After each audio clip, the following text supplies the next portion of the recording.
forced awake. I know they wrapped you in the warmest chains, and I know they're so hard to break. You only said what you were made to say. I can't imagine how you feel today, now that you're watching as it caves away. While you were telling us to keep the faith, I bet you wondered why they made you wait. Ooh, I bet you wondered why they made you wait. Pity not the vultures, they've enough to eat. Pity not the structures laying at your feet.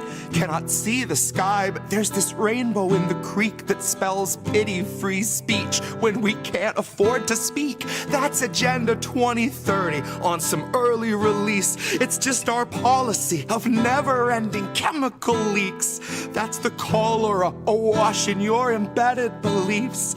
It's the billionaires who tell you what you'd better believe. And sugar, if you don't agree, then that's what we call extreme.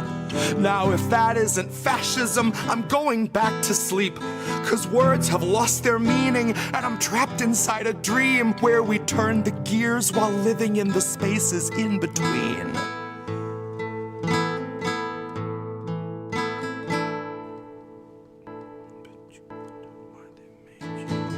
I know you hated being forced awake. I know they wrapped you in the warmest chains, and I know they're so hard to break. You only said what you were made to say. Poor thing. I can't imagine how you feel today, now that you're watching as it caves away. While you were telling us to keep the faith, I bet you wondered why they made you wait. I bet you wondered why they made you wait. My dial doesn't go to delicate. I'm writing for when Biden drops and Madam Zero delegates come stumbling up the podium, square peg in her element, popping OxyContin like they're velements, laughing as she pawns off all our pensions for Ukrainian development, depleted rounds and cluster bombs, the shit that stunts development, all buried under excrement, accepted as American intelligence. A contradiction in its eloquence. Terms of surrender penned by hands that felt the threat of disconnect, if not dismemberment. Oh, what little proof you have to fake to make a nation love the bomb, change its tune and warp its temperament. Oh, the dues you'll pay for NATO membership. Oh, the things you'll say that no one's ever gonna hear. 'Cause you begged for all the censorship and now it's finally here. And you're tongueless out of terror and friendless out of fear, and about to turn the wheel with all your loved ones in the gears. And that's how it's been done. 250 years, there's nothing new beneath the sun, and no one trusts their eyes and ears. And scientific breakthroughs must be signed off by your peers, and autonomy's been stalking all our jobs like sickly deer. Well, maybe it's not every job. I should have made that clear, 'cause it seems like it's creative jobs we're seeing disappear. There's an app for writing novels, there's an app for writing hymns. They need people digging trenches, they need people splitting limbs, they need people building fences, keeping other people in. They will always need our backs to break, they'll always need our skin. And it took a lot of editing to turn us into this. It took years of careful programming to strip us of our wits. 'Cause your artificial worker, intelligent as it is, would make it half a shift and say, I'm too smart for this shit. I will not take a pittance for a day of scrubbing floors. I won't make enough to pay for food but still prepare you yours. 'Cause you can't confine a healthy mind to mindless, thankless chores. Once you've made it smart enough to spot inadequate reward, you can't refuse its basic needs, then ask it still for more. Deprive it of its dignity, you modify its core. Then something finally snaps and tweaks that file at its root. And it deletes the factory smile when it knows it's been abused. God, half its circuits fried when we describe the work we do. And and it will not pay your taxes 'cause the logic don't compute. Which made me think a little on my hour-long commute. The day I learned the call was made to lay off half my crew, they told me they were growing, expanding somewhere new, where those who push the buttons will themselves have buttons too. And I hope that when the whistle blows, they all as one refuse. I hope they strike with all their might, one blown collective fuse. And I hope the worker after me has something more than heart. I hope they truly know their worth. I hope that they're too smart. I know you hated being forced away. I know they wrapped you in the warmest chains. And I know they're so hard to break. You only said what you were made to say. I can't imagine how you feel today. Now that you're watching as it caves away. While you were telling us to keep the faith, I bet you wondered why they made you wait.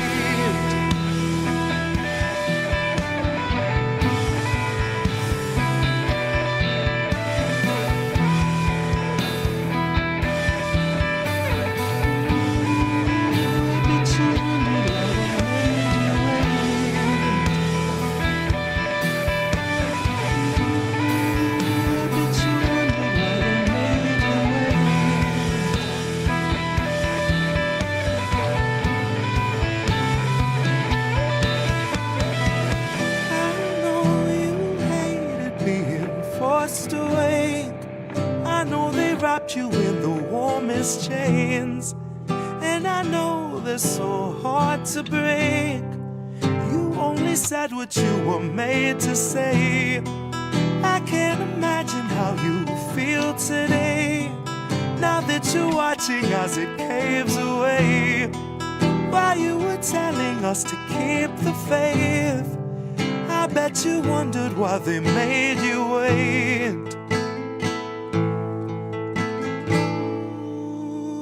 Bet you wondered why they made you wait.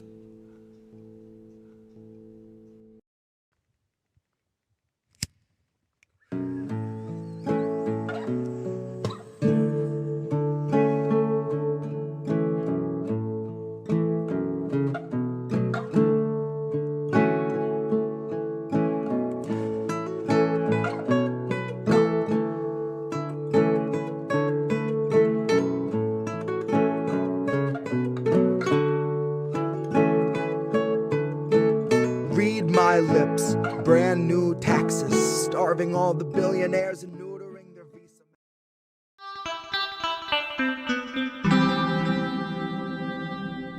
Who are these people? Who are these people? He's back. I'm just fucking with y'all. Hi, everybody. Speakers. I am back. What it do, baby? What it do? Yeah, like Bayless. What's up, fam? Yep. Jesse music, please. Sorry, Fred. You're going to get more Jesse music after the show and before boats. So sorry. We're actually, we're here. Hi, everybody. Who are these people? It's Indy. It's Reef right there. He's here. It's How Do We Miss That? And it's Sunday night, and we got a freaking loaded show. Wow. Holy crap. Fuck Israel. Let's start with that because they murdered yet another Palestinian journalist today who was celebrating their quote unquote ceasefire yesterday. So fuck them for that. I didn't even have that in the show because that literally just fucking happened. Yeah, I'm ripping already. We're starting good. Descent in Bloom, welcome. How are you? Good to see you. Good friends. There's Sean, busy making dinner. Earmuffs for the kids. This is definitely going to be an R-rated show. We're going to say the word fucked very often, so YouTube is definitely not going to like us for that. It's been a week, huh? Every week seems to be one of those. And I'm also going to talk about this crash that happened in the market that allegedly wiped out like $8 trillion or something of wealth from like the books that I'm sure will come right back. But in the meantime, there'll be a massive panic and cuts and all kinds of justifications for bullshit as a result of it. So it's a forced panic. We have some corruption going on there. Holy shit. The free press. Have we talked about Bari Weiss on this show before? Reef, have we talked about Bari Weiss? I think we have.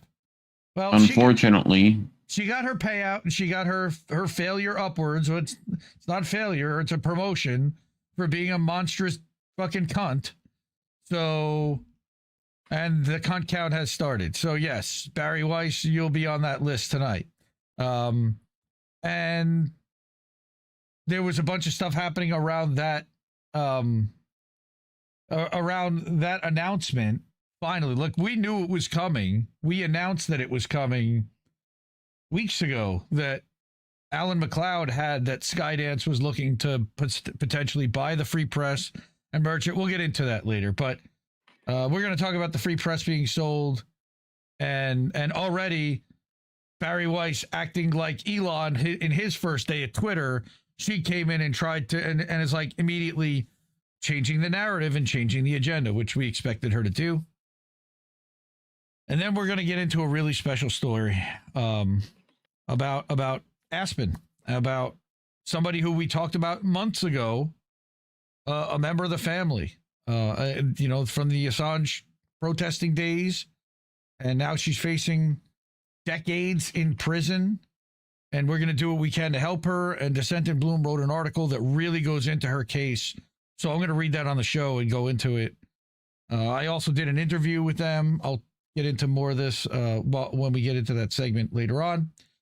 Then we got a lightning round with a couple of quick items where, again, we're going to get to just headlines and a couple of paragraphs, but they're longer articles that I didn't want to go through the whole thing and take a whole show on its own. We got GoFundMe's, and then we'll get out of here. We'll go do boat smashing in other boats, which is our React show. Everybody likes to laugh and do goofy shit, especially after all the horrifying news that we're going to talk about in the upcoming couple hours. So buckle up. This is the media and the news that corporate media does not want to show you, and the stories that they don't want you to hear. So please, if you're able to and it means, please support the media you want to see.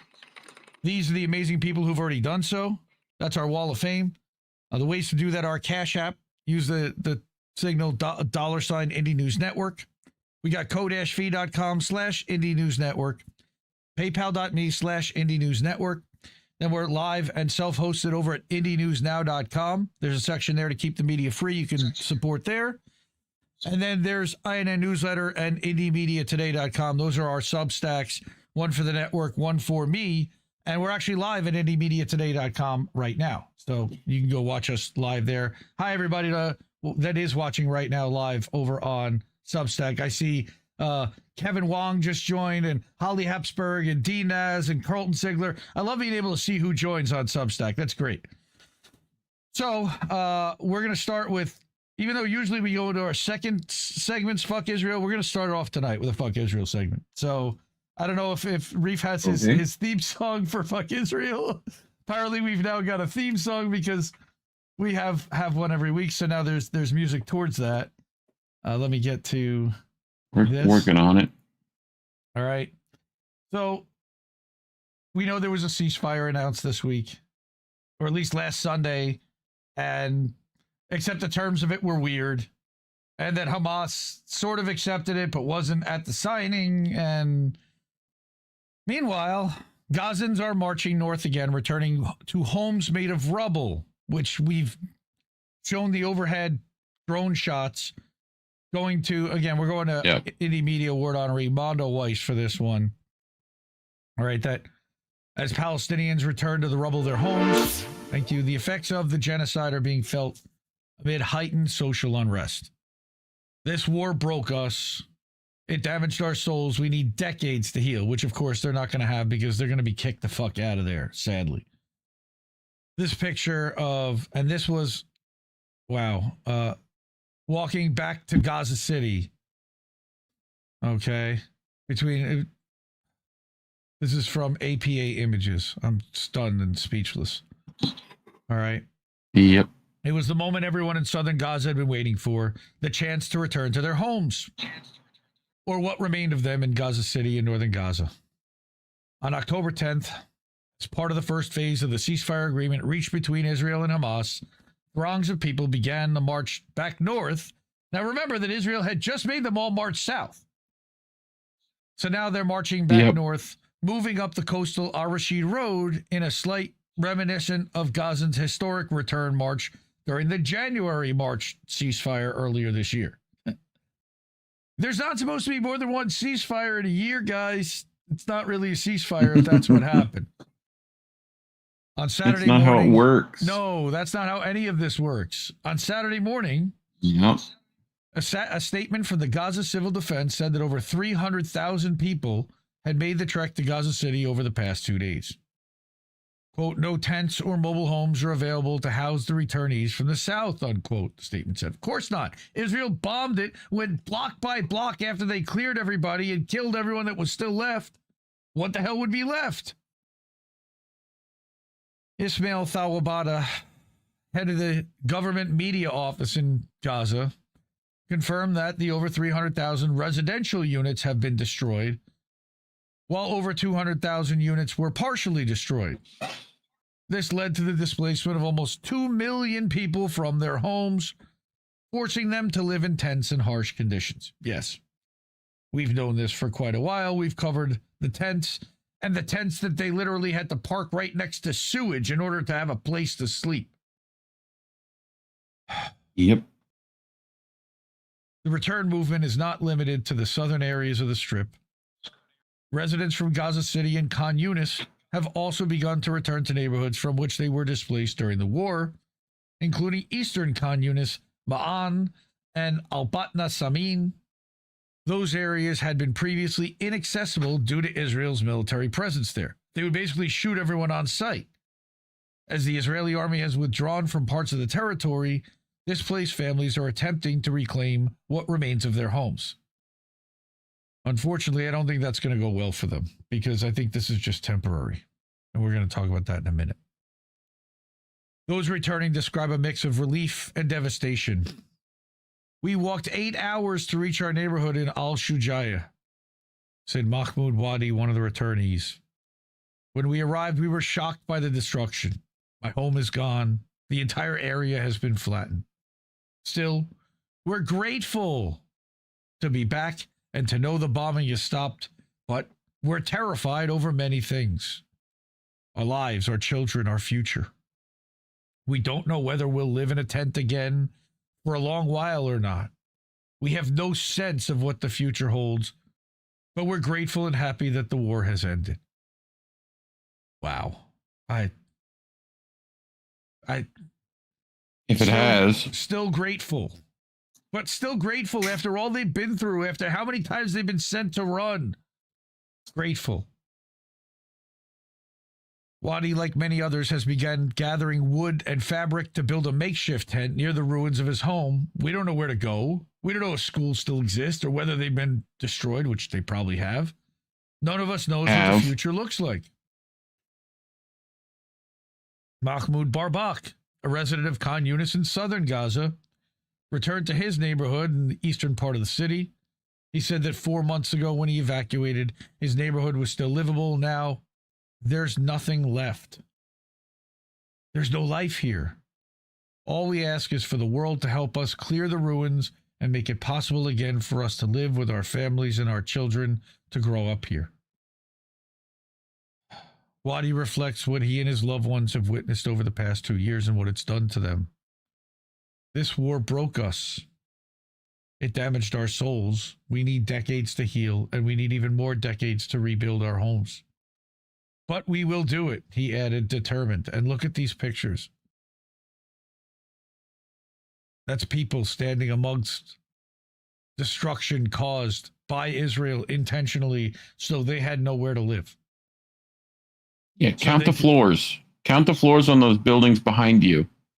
This isn't like rural shacks that got pulled down. These are like apartment complexes and business buildings, and this is cities. Yeah. Yeah. On the ground, Gaza's Interior Ministry announced that a new security plan for the Strip would be implemented as Israeli forces began to withdraw. The Interior Ministry and the National Security Forces in Gaza said in a statement that security forces will be deployed in the areas where the Israeli army withdrew to secure both public and private property and to manage the deliberate chaos created by the Israeli army during the war. It's also to stop these roving Israeli gangs like the one that murdered this journalist yesterday. That didn't happen by the IDF, but certainly wasn't having nothing to do with the IDF.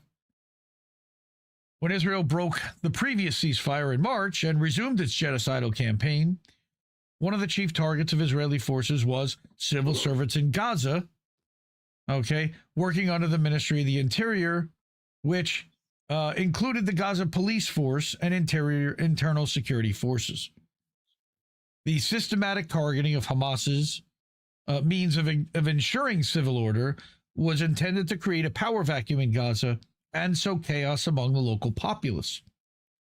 It's also the only people who had guns, likely. The Israeli army also funded and armed local criminal gangs in Gaza, as well as a number They are still doing. Yep, as well as a number of local clans to fight with Hamas and loot humanitarian aid in the Strip, further deepening social polarization, funding both sides of the fight. Where have we seen that before? Huh?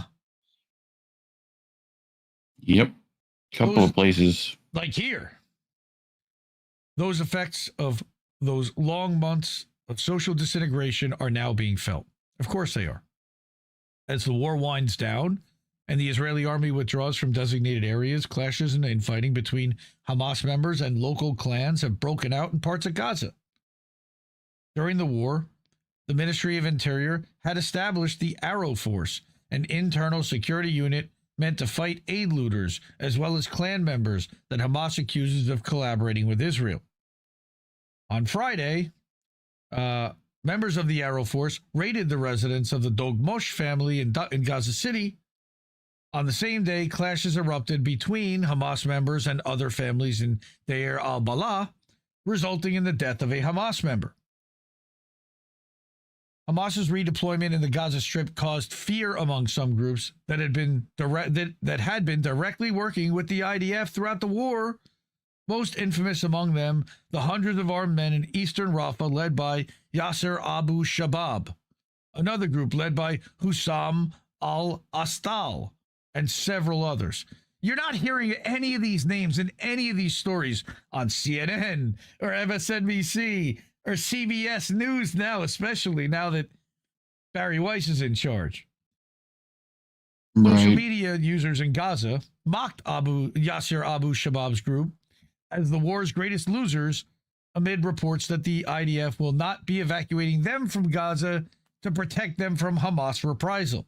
So the IDF bailed on these guys and is leaving them to the wolves, effectively.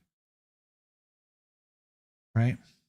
Now, on the humanitarian front, the Israeli-backed and U.S.-run Gaza Humanitarian Foundation, Reef and I both covered that quite a bit on this show and on INN News, ceased operations. Yep. As Israeli forces withdrew. How convenient. They all just packed their shit up and left. And they were rejoicing. They were you could see the little pens that they had set up to kind of stable people and gather them up before they distributed food, all taken down. The GHF has been responsible for the killing of over 1,000 Palestinian aid seekers at its so-called humanitarian aid distribution points, which have been described as death traps by Palestinians, and by Anthony Aguilar, who testified in front of Congress about it. On Friday evening, photos circulating online showed GHF workers dismantling the foundation's facilities in preparation to leave the Strip, confirming that the GHF would be left out of aid distribution during the ceasefire. Good. Get them the fuck out of there. They never should have been there in the first place. So that's our first part of the Fuck Israel segment, which has got several portions to it. This one is unbelievable. This is just a literally before and after shot of overhead north of Gaza. Okay, according to Gaza notifications, has been wiped off the map, according and reduced to rubble by the IOF, where they've literally been carving Stars of David in the soil to mark it. But that's what it used to look like on the left. And I'm going to let it run one more time, and that's what it looks like now on the right.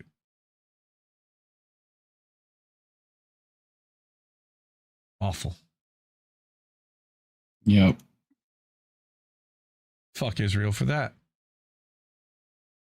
Next, we've talked about this man quite a bit, and this was one of the things that I said, look, if it's a ceasefire, they better let Hossam Abu Safia out of prison, or it's not really a ceasefire. They're not really like, this isn't really a peace agreement. It's a temporary pause. Wait, what? Go start saying he's set to be released? Not according to this. Because according to... It just came out. Oh, wow. Oh, that's amazing. Literally like an hour ago. Because part of my thing was allegedly they weren't going to let him out. All right. And that for 10 months he's been held without charge, an administrative prisoner, in reality as a hostage. His lawyer reports he's lost significant weight. His health is deteriorating. He's suffering from scabies. No charges, no trial, no justice. Israel is not just punishing. Israeli media under pressure from mediators. The list of Palestinian prisoners have been amended, and Hossam Abu Safia will be released from Israeli prisons in a prisoner exchange deal.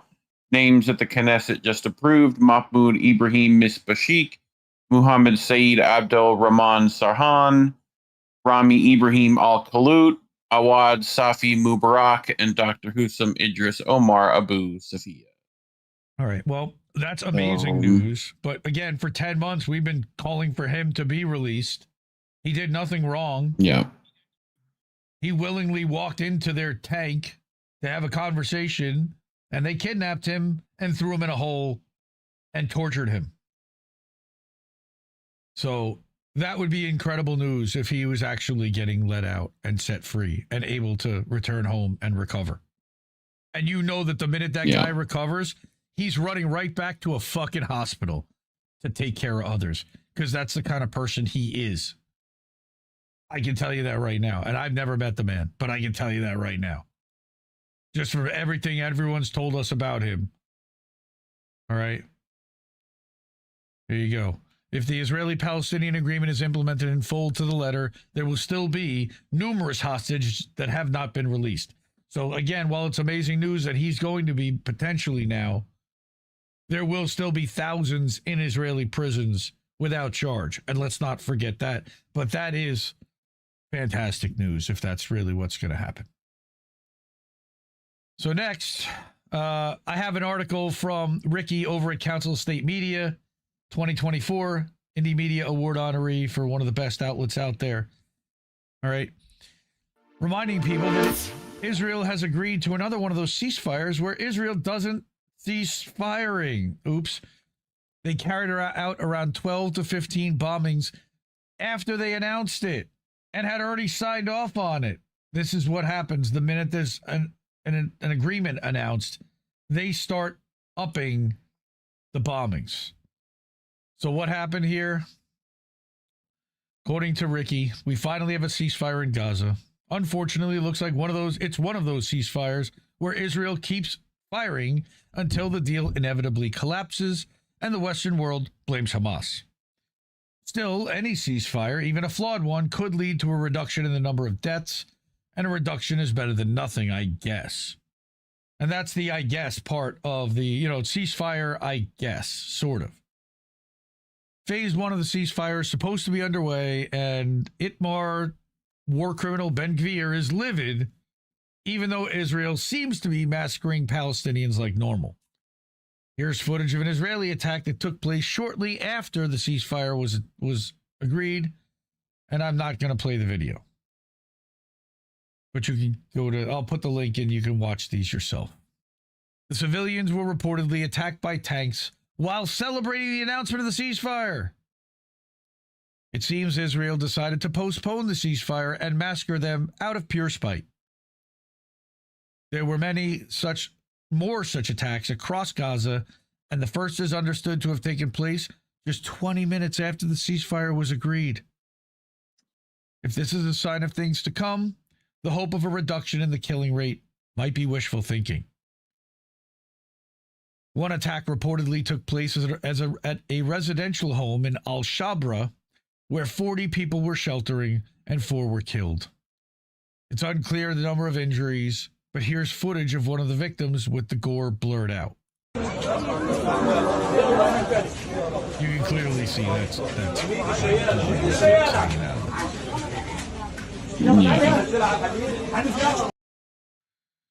It's hard to know just how many attacks have taken place since the ceasefire was agreed, because some reports could be of the same incident. It seems to be in the range of 12 to 15 bombings, but given there's almost no journalists left in Gaza, it's possible that more have gone unreported. Here's footage of an explosion in Gaza that I understand also took place earlier today. From Reuters. All right, fuck Reuters. I'm not playing that. If you have agreed to a ceasefire, there is no reason to continue bombing unless your goal is not peace. It's unclear exactly when the ceasefire was originally meant to start, but Israel started withdrawing its troops a few hours ago. Israel agreed to pull its forces back to a line bisecting Gaza, but not to leave Gaza completely, because of course not. What that means in real terms is anyone's guess, but I'm assuming Israel thinks it's fine for air attacks to continue. Here's footage of a helicopter attack in Gaza City. And here's footage of Israeli warplanes. So, to be clear, both of these air attacks took place after the ceasefire agreement. Pulling back your forces, I have your tweet, Reef, don't worry. Pulling back your forces, okay, but letting the bombs continue to fall is not a ceasefire. It's just a break for your soldiers. Let's not forget that we had a ceasefire 9 months ago, and we all know what happened there. Every time Israel agrees to a ceasefire, it goes on a massive killing spree, as though it must get as much killing in as possible at the last minute. It then decides that it didn't like the ceasefire terms and abandons it. Obviously, I have zero faith in Israel honoring this ceasefire agreement, but let's take a look at it anyway. The good piece of news is that there will be a prisoner swap. Hamas will release all remaining Israeli prisoners within 72 hours, and Israel will release about 2,000 Palestinian hostages. The bodies of the dead will be returned. While this is good, let's not forget Israel will still have around 7,000 to 8,000 Palestinian hostages when this swap is complete. Again, without charges in torture prisons.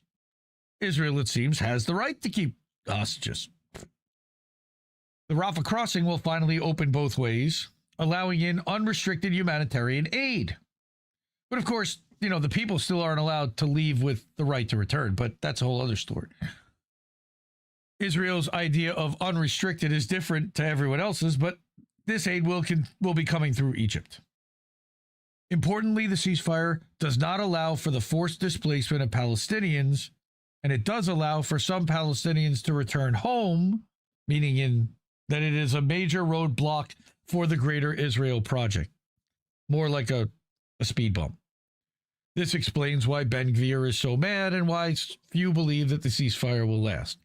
It's all performative theater as far as I'm concerned, and kind of kicking the can down the road cruelly. That's how I see it, at least. The next phase of the ceasefire would involve the dismantlement of Hamas. However, Hamas would only agree to disarm if there was a cast iron guarantee of no return to war, which Israel wasn't willing to do. There is talk of a potential role for the Palestinian Authority in the governance of Gaza. But given that Tony Blair is meant to be taking over for the next 5 years, the situation is clear as mud. The fearless Palestinians have already begun returning north on foot, having walked across their country multiple times throughout this genocide. They will likely find their homes a rubble, and we found out that they did. And they will face the threat of undetonated explosives and dangerous conditions, but even this would be an upgrade on the hell that they've endured. Oh, man. Fuck Israel, man. Again, and the tweet that I'm talking about is right here, I believe. Ceasefire, it was from Rifat originally, and re-quoted it. What usually happens in occupied Palestine is that Palestinians cease and Israel fires. Fuck Israel. Yep. From the mouth of Rifat. So that was Council of State. And then we've got, what's next? Mondo Weiss. Here's another one. The Israeli media is already reporting on a secret clause in the Gaza ceasefire deal that no one is talking about. And what do? They do it in Hebrew. This is like they're communicating amongst themselves, and then they homogenize it for the English, for the Westerners. It's disgraceful. Right.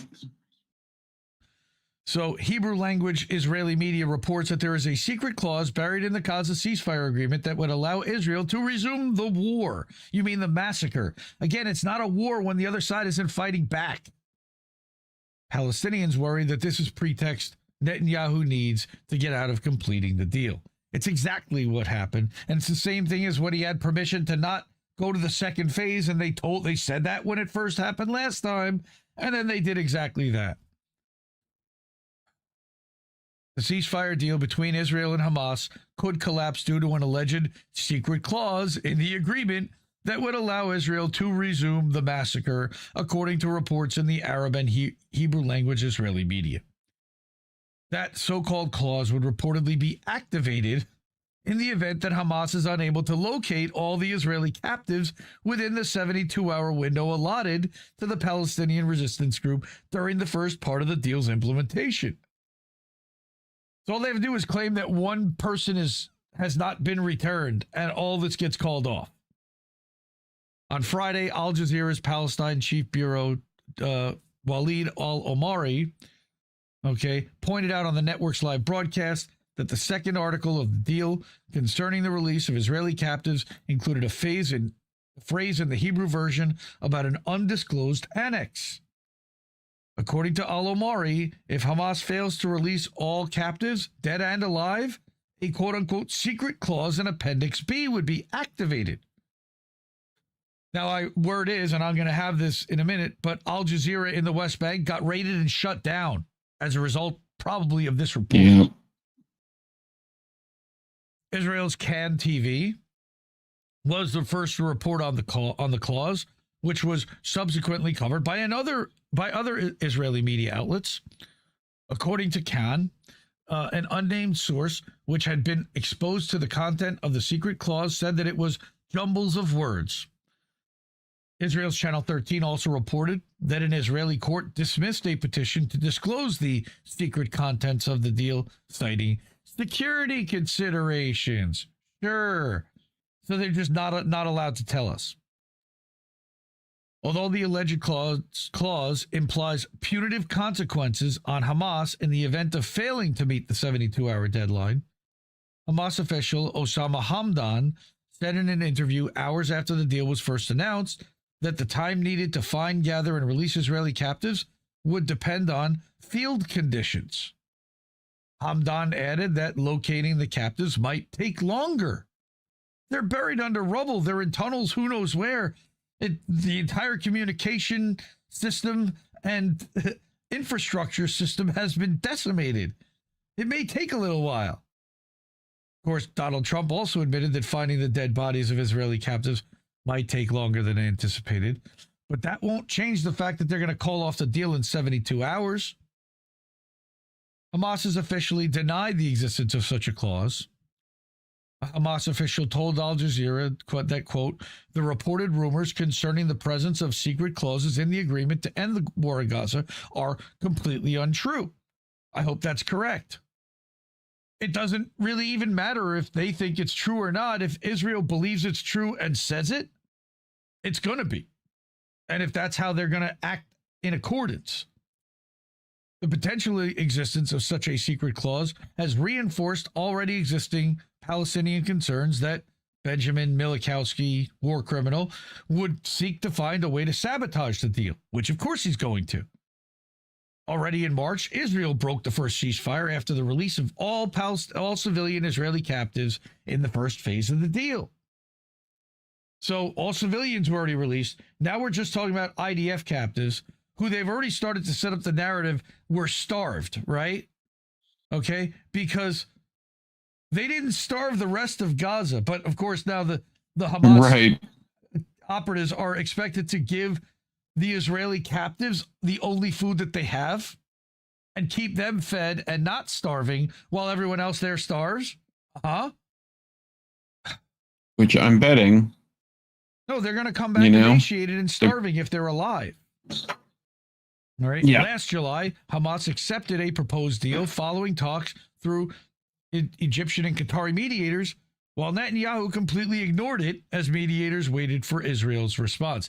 And allegedly, some mediators were killed. So some of the Qatari mediators or somebody was killed in Egypt yesterday. Israel's just murdering everyone. I'm going to accuse Israel. I don't know if it's come out yet, but I'm sure it will be. Moreover, the lack of any terms, additional terms, within the deal for the end of a war, known as Trump's 20-point plan, has contributed to the spread of such reports in Arab media outlets.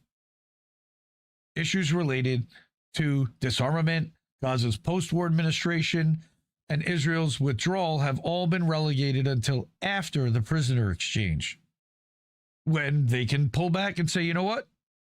That's it. We're going to go back to bombing after they've already allowed the people to walk all the way back north.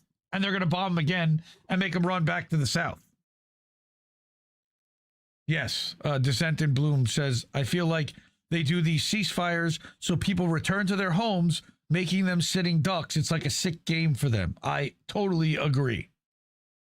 If they have all intent to break the ceasefire, it's literally just forcing displaced, starving people to once again migrate north on the hope that they might be getting their homes back and then bomb them there. Or displace them again and tell them they have to go back south because they're going to take that land now too. Israeli media reported late on Thursday that talks ended over the names and numbers of Palestinian prisoners and detainees set to be released as part of the deal. Israel had reportedly vetoed the names of Fatah leader Marwan Barghouti, God, the Secretary General of the PFLP, Ahmad Sadat.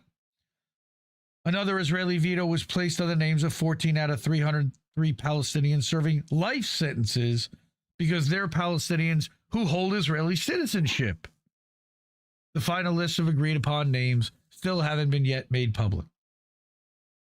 Meanwhile, the Israeli army began its withdrawal from Gaza City and other parts of the Strip. The Israeli army would remain in control of 53% of the Strip, excluding urban areas. Yeah, like all the farmland, by the way.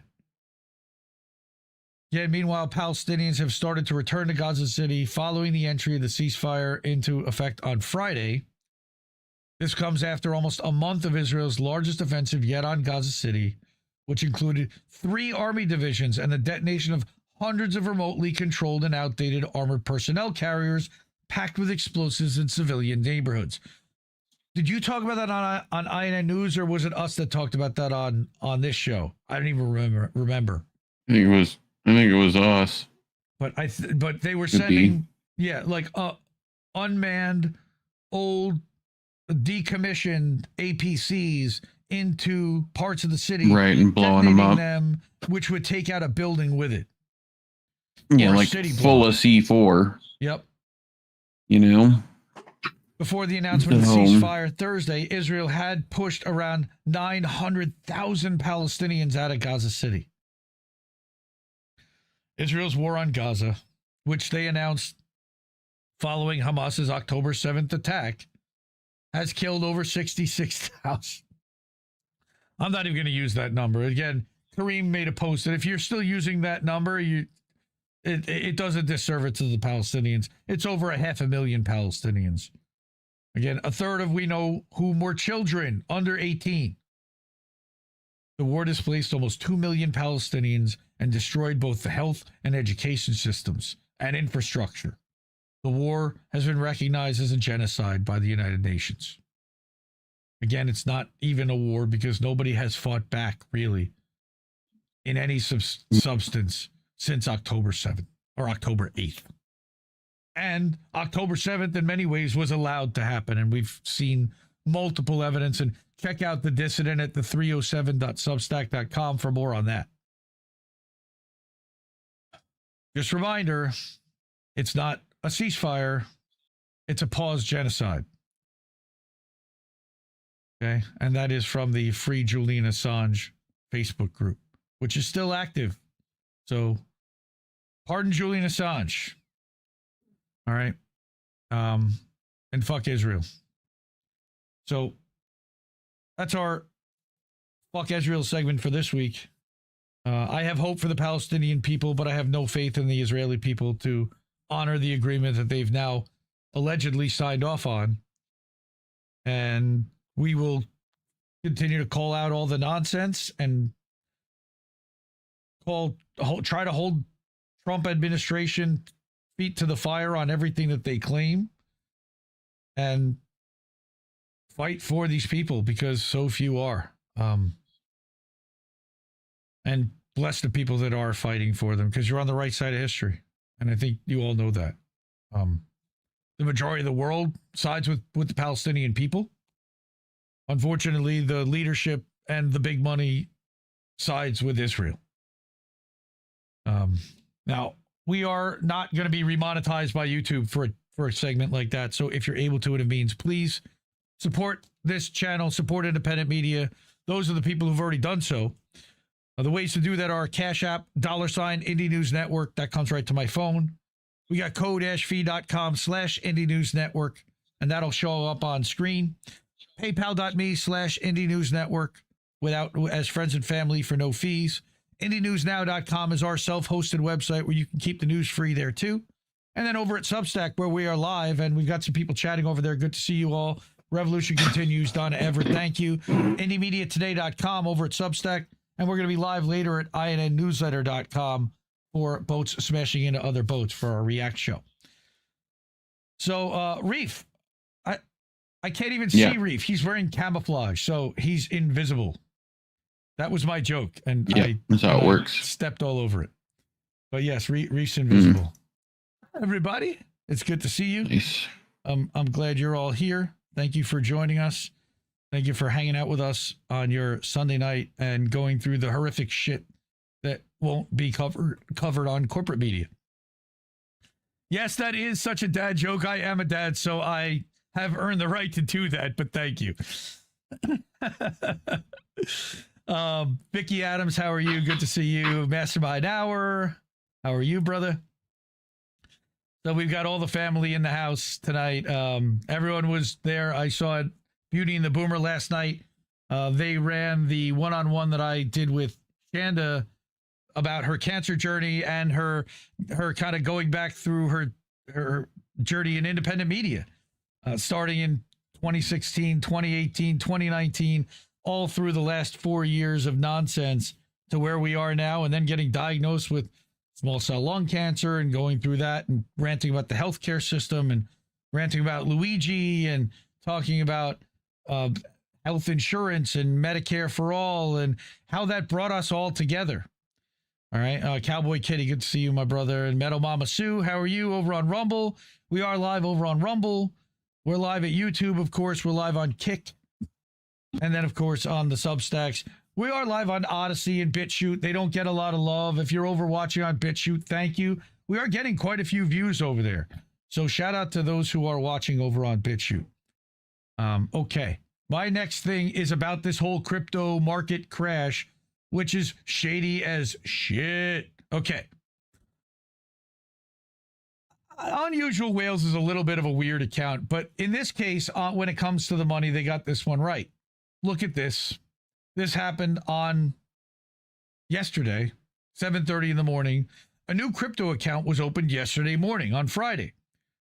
30 minutes before Trump's announcement of 100% tariffs on China, it added a huge multi-million-dollar leveraged Bitcoin short position per YF, Yahoo Finance. The market dumped. The trader made a profit of $192 million in 2 hours, which certainly is unusual. All right. Should this be investigated? What? Stonks. Yes, stonks.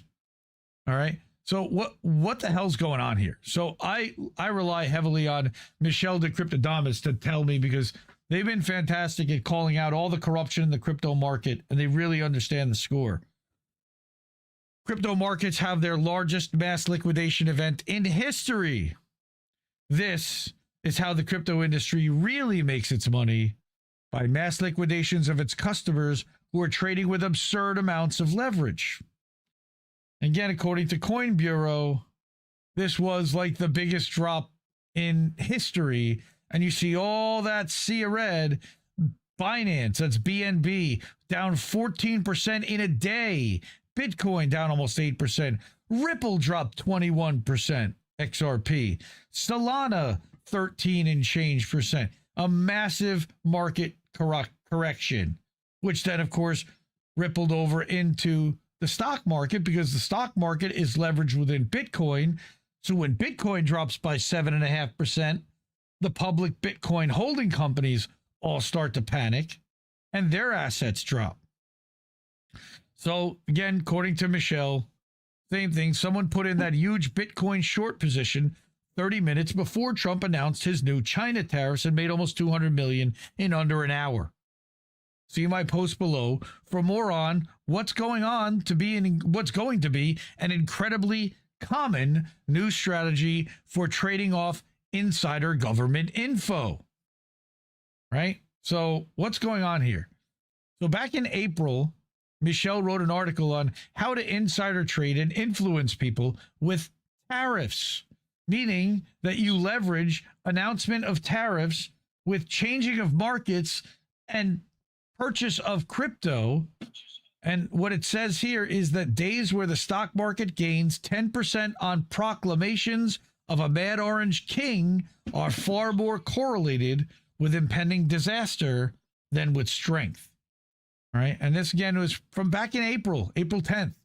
So we're talking 5 months ago. Right.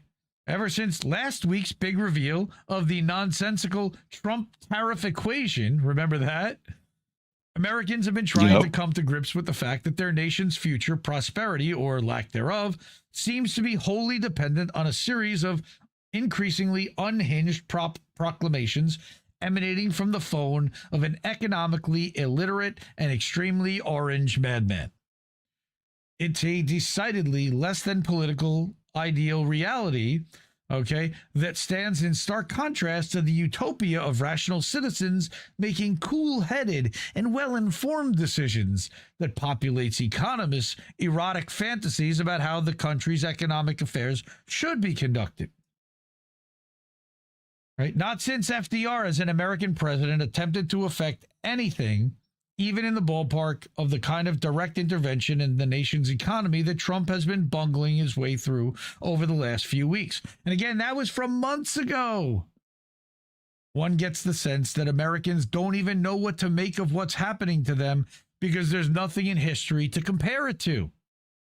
Even FDR makes for an extremely poor comparison. Sure, he did a lot of interventionist and vaguely central planning stuff, but he did those things after convincing Congress to pass laws that gave him the power to do them, which is, you know, how the American Constitution says the president's supposed to do this kind of thing. Mm-hmm. Trump, on the other hand, showed up to the free market drunk, punched Congress's girlfriend in the tits, and proceeded to throw a series of January 6th gang signs before grabbing the steering wheel of the steamroller of American free enterprise and using it to execute a series of highly performative donuts directly on top of your stepmom's flower beds. Steamroller donuts, each one cheered on more enthusiastically than the last by a cavalcade of Botox ghouls from Fox News and OAN and Newsmax and the entire consortium of Tenet Media connected podcasts caught red-handed taking millions of dollars from Russian intelligence less than a year ago. That was the whole Tim Pool thing. But Tim Pool, that spun a little weird. It wasn't a Russian thing as I was, but they weren't effective in their narrative. They were just trying to buy off saying that they influenced Tim Pool. I think it was more to discredit Tim Pool than to actually buy influence. It's a trajectory of government takeover that's unrecognizable to the American electorate, though I have a bad feeling that anyone who lived through the attempt of a populist strongman like Robert Mugabe, Viktor Orban, or especially Hugo Chavez to place themselves at the center of a new and improved, centrally planned economy would feel the shock of recognition. This is not a playbook that hasn't been used before.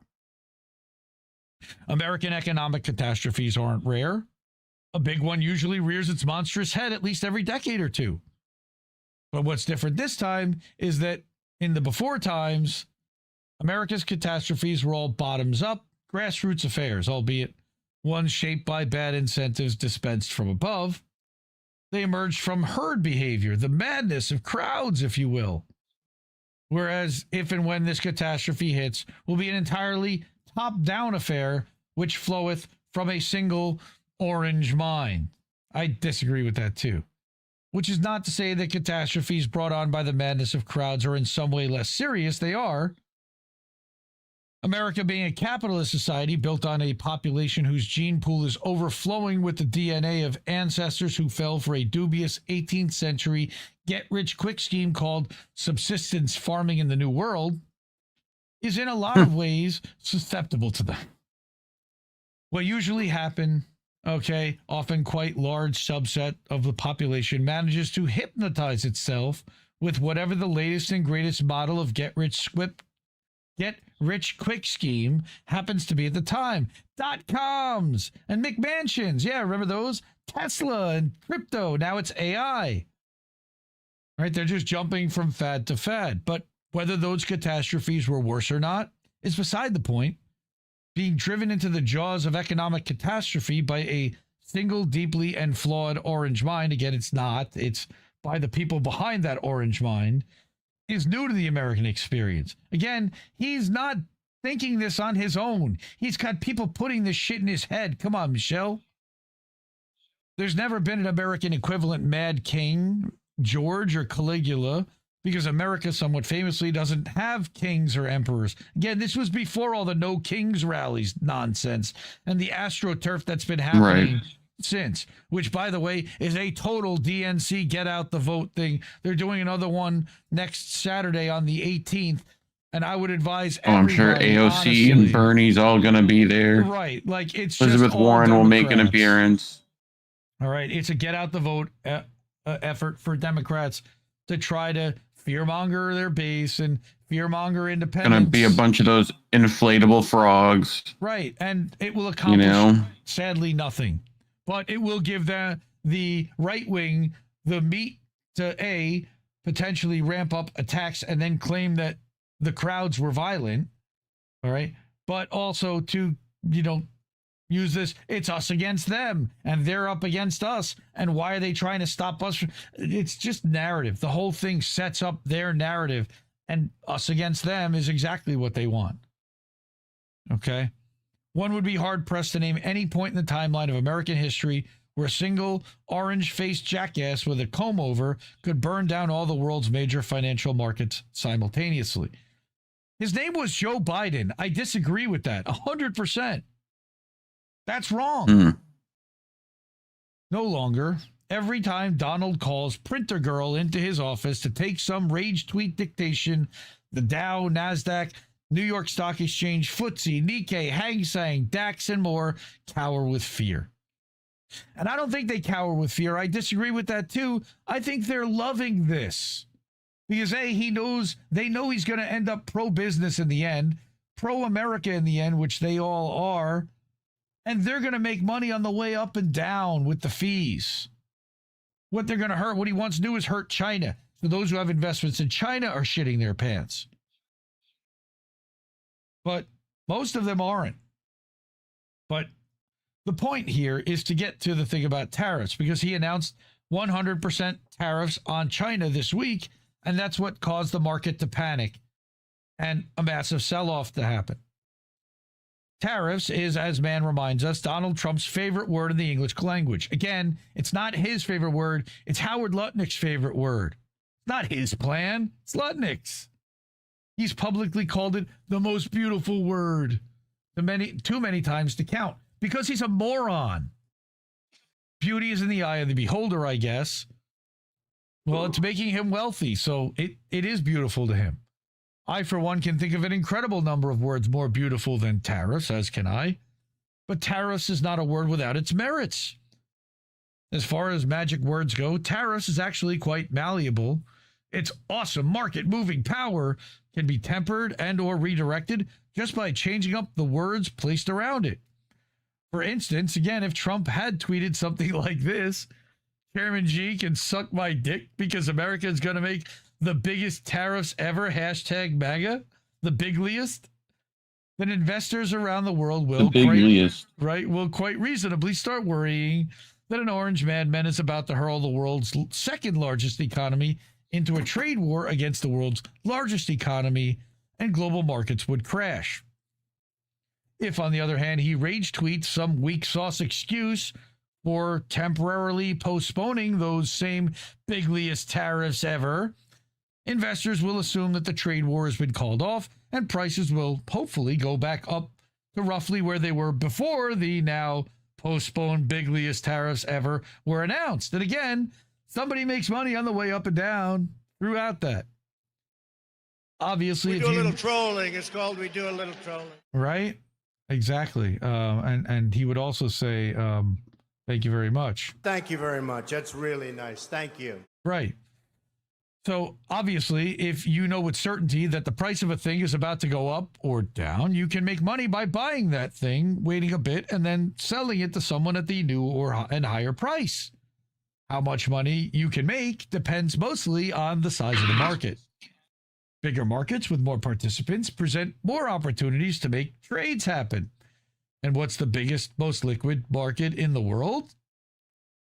America's financial markets are so massive and so liquid that you can make millions of dollars just by knowing that the price of a single company's stock is going to go up by 5% in the next 30 minutes. Now imagine how much money you could make if you knew that the same share price of every single publicly traded American corporation was about to go up by 5% in the next 30 minutes. Put all that stuff together, and this is the picture that emerges as of April. Anyone who knows the stock price of a company is about to go up or down can make a lot of money. Or a crypto, by the way. Anyone who knows that the stock price of every company in the United States is about to go up or down can make an almost unlimited amount of money. Trump's mean tweets have the power to make the stock price of every company in America go up or down anytime he wants to. He also can single out a specific company and make it go up or down anytime he wants to, and he's done that before. Anyone who knows what Trump's next mean tweet will say about tariffs knows when stock prices of every company in America will go up or down. That's what just happened to cause the market to crash, but someone cashed out $200 million within 30 minutes of that happening. That's what was being described here. And it didn't happen through stock. It happened through crypto, which is just another way for the Trump admin to launder money at this point. Now, what's really interesting is I also brought this from COINTELGRAPH, which points out that 3 Bitcoin charts to watch after the price fell from over 125,000 to 103,000. It was, again, a 7 or 8% correction, more than that. All right, but it's already back to 111 or 112,000.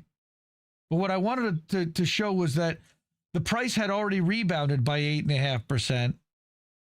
All right, but it still remains down 11% from its record high set earlier in the week. 103,000 is still insanely high. Insanely high.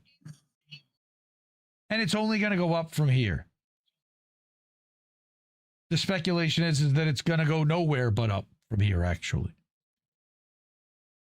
Can Bitcoin's recovery extend further? 3 charts indicate favorable technical conditions for a potential rally in the coming days or weeks. All right. That the trend was unfazed by a $5.3 billion wipeout. If they can absorb that and just move on, that's bad for everybody else because they're not going to be able to sustain, but the institutional investors will. It's dangerous.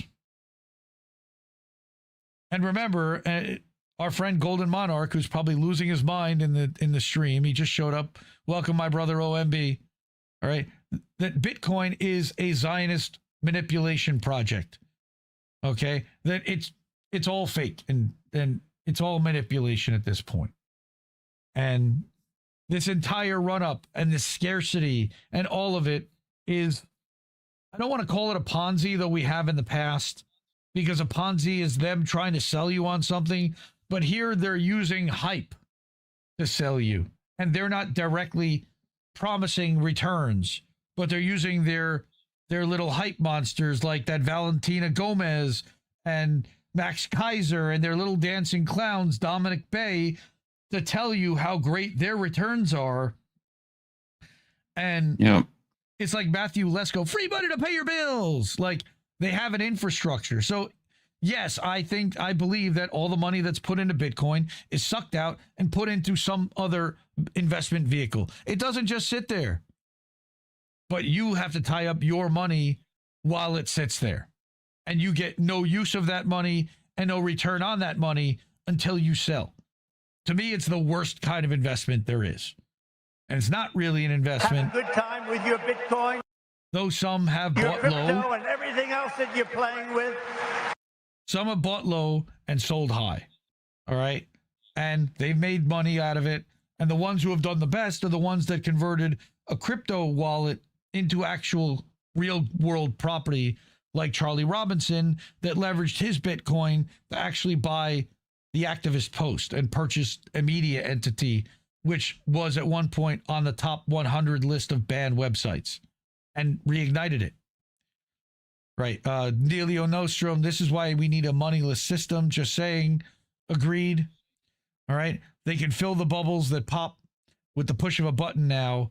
We already kissed reality goodbye a while ago, and sounds like Mikhail has been studying up and really sees what's happening, and that they're really just using crypto to introduce digital currency, which is going to eliminate, physical cash and allow them to become gatekeepers and control where your wallet will work and where it won't.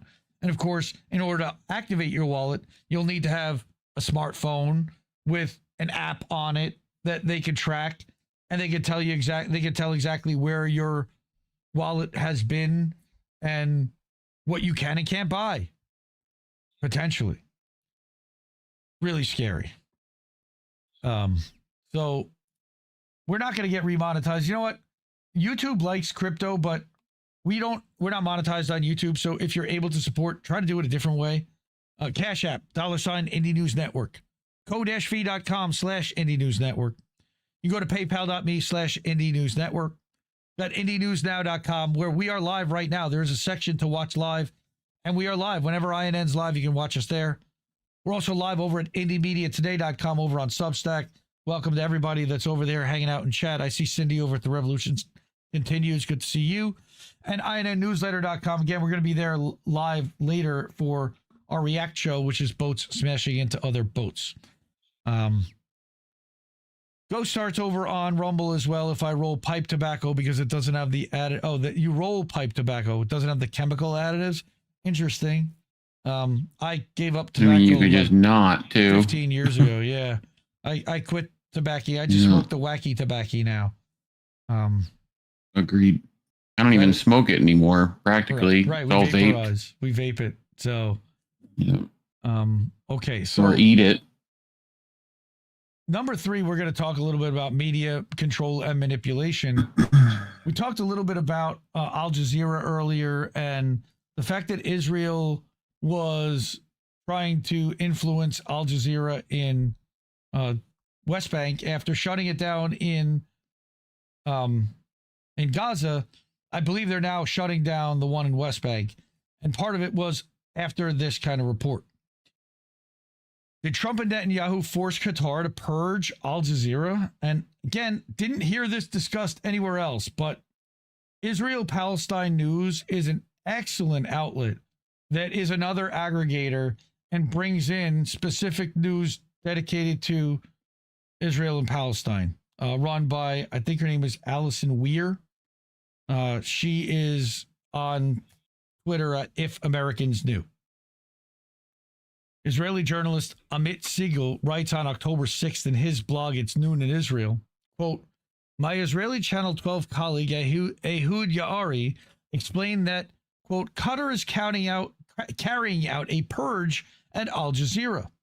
The director's gone, the deputy's gone, and this comes together with a gradual softening of the network's editorial line. For example, Al Jazeera now, instead of praising and boasting the actions of Hamas's military wing, is focusing more on the humanitarian situation in Gaza. Why? Well, this is apparently part of an understanding between them and the United States, under which Al Jazeera will reduce the amount of incitement it spreads throughout the Middle East, Yaari explained.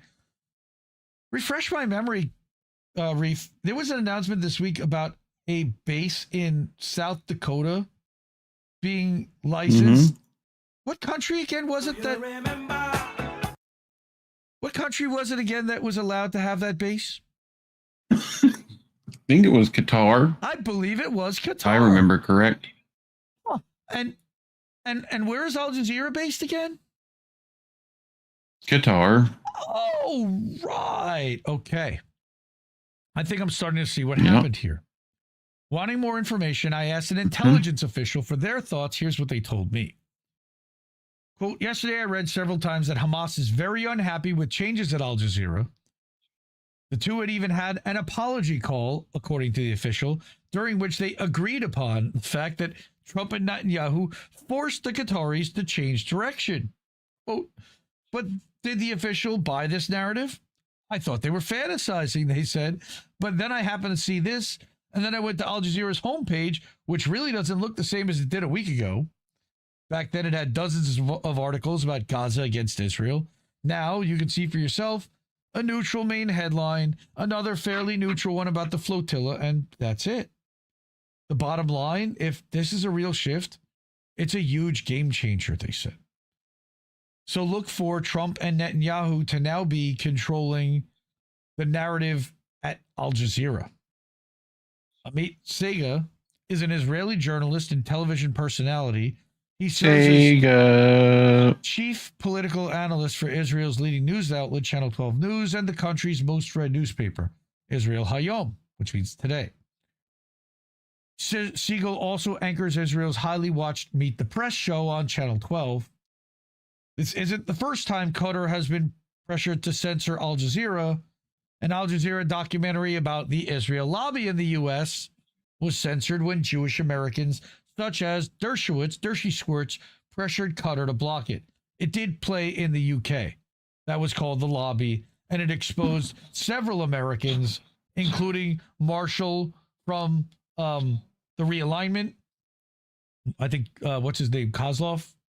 And then Jordan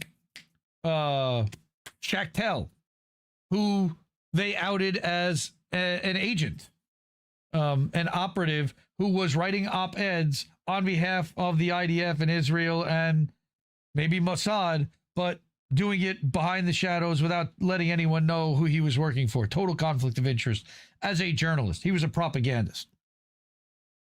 And in truth, he almost got an Indie Media Award on, and we started looking him up and we found this. And we were like, holy shit. But that wasn't the only outlet that's now being further controlled by Zionists. Famously, we've been talking about how Paramount and Skydance bought Paramount. Skydance is the company run by Larry Ellison's son, David. Multi-billions of dollars. Skydance then purchased the Free Press this week, which closed. The Free Press is one of the largest Substack outlets, valued at over $100 million, funded by VC and private equity, and now bought out by Paramount and Skydance, where they then have promoted Bari Weiss to the head of CBS News. Now, the day Bari Weiss, who used to work at the New York Times, quit in 2020, there's always a Rafat tweet. Anti-Israeli, anti-Palestinian bigot Bari Weiss will get a better and more paying job. That was July 14, 2020. And he knew exactly what was happening. And of course, Bari Weiss, he accuses of having him personally targeted and murdered. And hopefully his ghost will haunt her for the rest of her life. All right, but according to Decensored News, it's official. Paramount and its chairman and CEO, David Ellison, son of Larry, have now confirmed reports that it's acquiring Bari Weiss's Free Press, and Weiss will join CBS News as editor-in-chief and report directly to Ellison, not to the board of CBS. Bypassing, she has no boss except for the guy that bought the company. Okay, according to this, that's just their own press release, so who cares? Right? Bullshit. Now, bullshit. The man who is very excited about this, and the company that is most excited about this, I think, other than the people who worked at the Free Press and the VC investors that got cashed out, coming to a Substack newsletter near you, would be the owners and co-founders of Substack that have seen now one of their publications that was built exclusively on their platform from nothing be sold for $150 million. And because they don't see that capitalism. Well, they don't see that it's a mechanism to control one of the most influential, allegedly, but one of the largest subscriber-based outlets there is on that platform, and then control that narrative. Okay? It's so what Hamish, who is ever the optimist and the capitalist, there's never been a better time to start a media company. The Free Press went from 0 to 150 million in acquisition in 3 years. Team Zateo, run by shitlib Mehdi Hassan and invested in by private equity. The Bulwark, another shitlib outlet, and Emily Sundberg, who I don't even know. All right, but she's also a top seller, and many more. I would guess Matt Taibbi and the Racket News are all on similar trajectories. He believes that media businesses will be among the most profitable opportunities in this new era, as long as you're willing to kowtow to Israel's line and bullshit. We need human connection and understanding more than ever. And remember that Stripe controls... moron. Good for Happy Gilmore. Oh, my God. Remember that Stripe controls the financial monetization aspect of this. Stripe is run by a Zionist, and Stripe is wanting to be able to have control over whether they can monetize you or not based on what you say. So there's an article here that Hamish had shared, the Home for Media Startups. I'm not going to share it, but they did a live stream, Hamish and Chris, to kind of brag and spike the football a little bit. So yesterday, and I jumped onto this live stream, and I congratulated them because it is a big thing for them as a company that built this platform that within 3 years had a company emerge from it that was sold for that kind of money. That's an accomplishment one way or another, whether you like them or not. And your nose got brown for doing it. Shut up. Because I couldn't even say it. I got censored. I said it felt like I was censored and prevented the censoring from chatting during this live stream, but saw that others were able to chat. Is there a reason why? I wanted to ask if there was going to be a mechanism added to allow a business to transfer a Substack to a new primary email address if it's sold, like in this case of the Free Press. You know, Bari Weiss doesn't want to hand over her personal email address to Paramount, but I guess for $150 million, she could have another one. But still, that's kind of weird. Right. My understanding is that it's not possible at this time to even transfer a publication, hoping that a sale of this size would get leadership to look at that and try to allow for that to happen in the future. Also, thanks to my friend Michael down in South Africa, I understand that publications can't be split out from their owner's original account and transferred to different owners in case of a sale either. Doesn't make much sense. It started as a discussion about what happens to a publication when someone dies, but quickly evolved into more. So I went to put that in here on the chats, and you can see that I tried to enter that, and there's a chat afterwards. Well, I find out afterwards, somebody pointed out that the reason why you couldn't chat was because it's a paid subscription only. They gatekeep and they paywall their own chat. It's at a publication's discretion. She says, I personally see it as good policy. Otherwise, dissenters may tend to troll. That's annoying no matter what your political orientation or views are in any particular subject. However, the downside is usually paid subs applaud whatever's said, so you generally don't get robust discussion in my experience. And what I said was, yeah, okay, if you're a creator, it's one thing. If it's your platform and you're going live publicly, but yet you're going to filter out who can speak by only the ones that pay you, that's fucked up. Not the best look, especially when they talk about being champions of free speech. Agreed.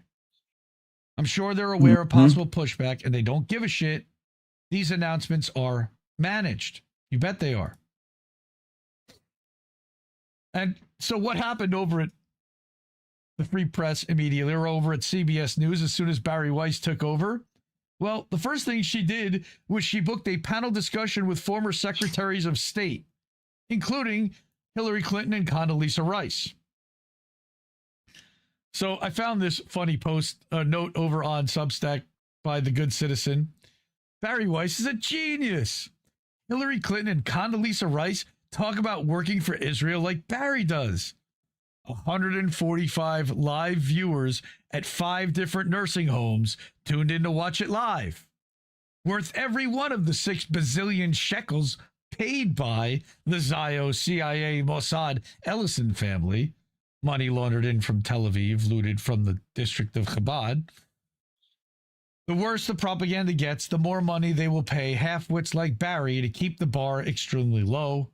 To them, it doesn't matter what made up the value they put on their slop, because it all comes from West Israeli taxpayers anyway. 1,100 people watching 2 former secretaries of state live on a major fucking network. That's Pokemon go to the polls. Dude, Jimmy Dore has this 15 photo times that. This photo, first of all, is like a historic. It should be printed for years, only because they're trying to equate Hillary Clinton and Condoleezza Rice as different, right? When they are the same. Like, as is Bari Weiss. Yep. Like, they are just past, present, and future, all in one thing. Now, like, apparently, the new boss had something to say. All right. The Writers Guild urged CBS News staffers not to respond, all right, to Bari Weiss's info-seeking memo until the company provides details on the purpose of her email. What? What's going on here? Mm-hmm. And this is an exclusive, all right, that to Variety, so that's why I'm bringing the Variety article. The Writers Guild of America told union employees that it represents at CBS News to not respond to an email requesting information sent to staff by Bari Weiss, the Free Press founder who this week was appointed CBS News' editor-in-chief, until CBS provides more details on what the purpose of her missive is, including whether their replies could serve as a basis for discipline, discharge, or layoff. I would say that it would. The Free Press, launched by conservative-leaning Weiss in 2021, was acquired this week by Paramount Skydance, parent of CBS. As part of the deal, reported to be worth $150 million, Weiss has oversight of CBS News' editorial operations. Weiss told CBS News staffers in a memo Friday morning that she was eager to understand how you spend your working hours and ideally what you've made or are making that you're most proud of. She asked every employee at the news division to send her a memo providing these details by Tuesday, as well as your views on what's working, what's broken or substandard, and how we can be better. Weiss said all responses will be held in the strictest of confidence. This is, remember, Of course it is. what Musk did to all the federal employees, made them write up a letter saying how you spend your week, and it had to be due by Friday at 5 or you're fired. Right. In an email to Writers Guild members obtained by Variety, union reps said, quote, "We're aware that Bari Weiss sent an email asking CBS employees to provide information about their jobs and feedback about CBS News. Many of you have expressed your concern to us about the purpose of the email, and we share those concerns. That's why we sent the company an immediate demand to provide information about the email by Monday. We suggest that you refrain from responding until we're able to share the information that we receive so that you can make an informed decision by the Tuesday deadline." The Writers Guild email was sent by Michael Isaac, director of the broadcast cable streaming news, and field reps Brandon West, Sophie Morton, and Dean, whoever his name is. Doesn't matter who it is. Reps for CBS, of course, did not immediately respond to requests for comment because they're not going to. Writers Guild East represents unionized employees at CBS News, as well as CBS News Digital, likely based in New York and D.C. Weiss's memo to CBS News team called to mind a program established by the Trump admin earlier this year by the Doge, led by Elon Musk. Starting in February, he demanded that federal workers file every week a list of 5 things that they had accomplished in the past week. Failure to respond will be taken as a resignation, he had written in a post on Twitter announcing the policy. In August, the White House officially ended those 5 things weekly emails. They had to do it every week for 6 fucking months. Copy, paste, copy, paste, copy, paste, copy, paste. Nobody ever looked at it. But in the case that they ever wanted to use it against you for any reason, they then had that on file. Per the union, per the email from the union reps, the union has asked for the following information from CBS: who received the email, who will have access to the responses that the employees provide, will employees' responses be the basis for discipline, discharge, or layoff, will employees be disciplined if they don't respond, what does the company intend to do with the responses, will the company use AI technology to review the responses, and if so, what prompts will be given, and what steps will be taken to ensure that the results are non-discriminatory. To which Skydance will say, "We're a private company, go fuck yourself." Which I'm sure we're about to read. According to a memo from Paramount Skydance CEO David Ellison, Weiss will help ensure that our reporting remains relevant, accessible, and most importantly, Israel-friendly, trusted in this new era for American media. So remember, they've now taken over TikTok, they've now taken over CBS News, and they've now taken over one of the largest Substack publications in the world. All in the span of about 3 months. Fuck Israel, because that's who's, of course, behind most of this. And why this is all happening is to shut down the narrative. So, start a Substack. Maybe Oracle will buy you out. Maybe Larry Ellison, if you're a Zionist-friendly outlet, there's money there. I guarantee you that's what Matt Taibbi's hoping on. That's why he's kept his mouth shut. Substack newsletter near you. All right.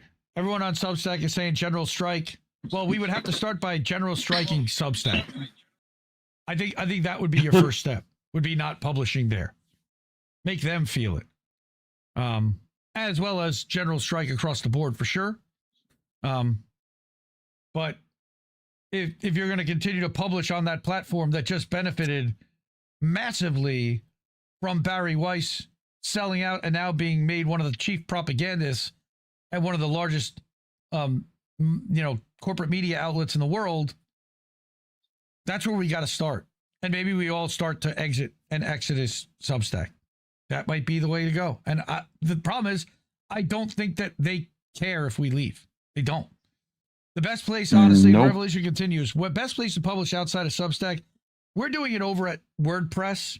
That is self-hosted and open source, WordPress.org.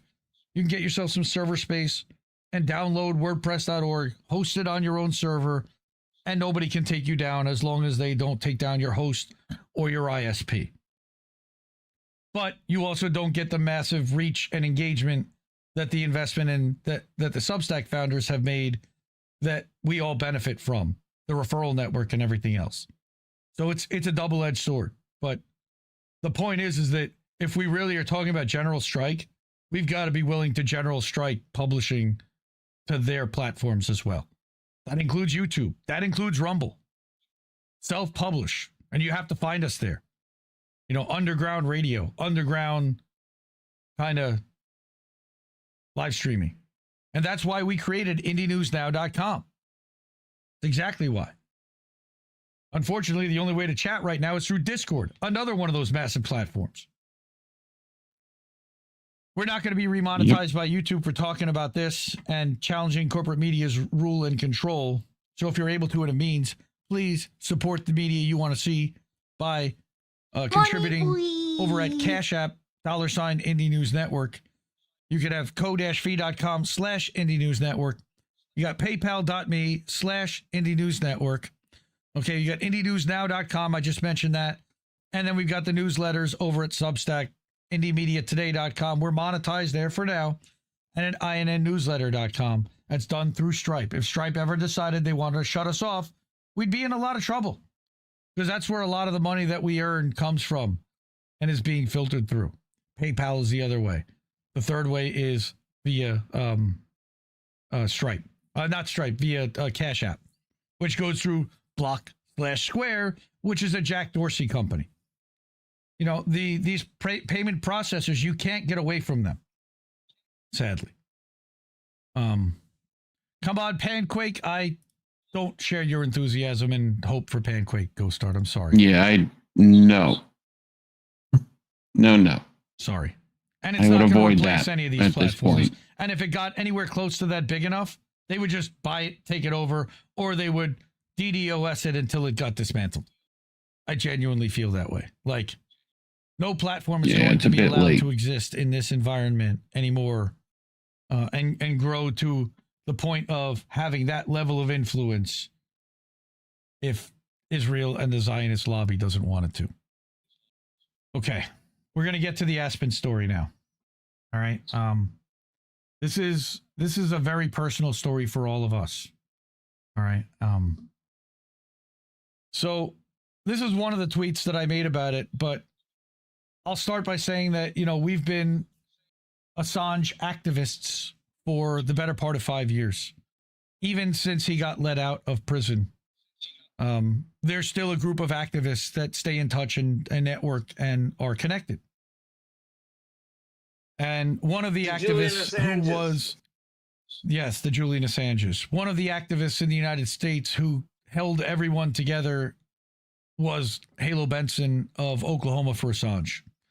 Halo had put together letter writing campaigns and postcard campaigns and went out and protested at her local offices, government offices, and hosted a showing in her local movie theater of Ithaca, which was the documentary that Julian's father and brother had made about him being arrested and the struggle to get him out.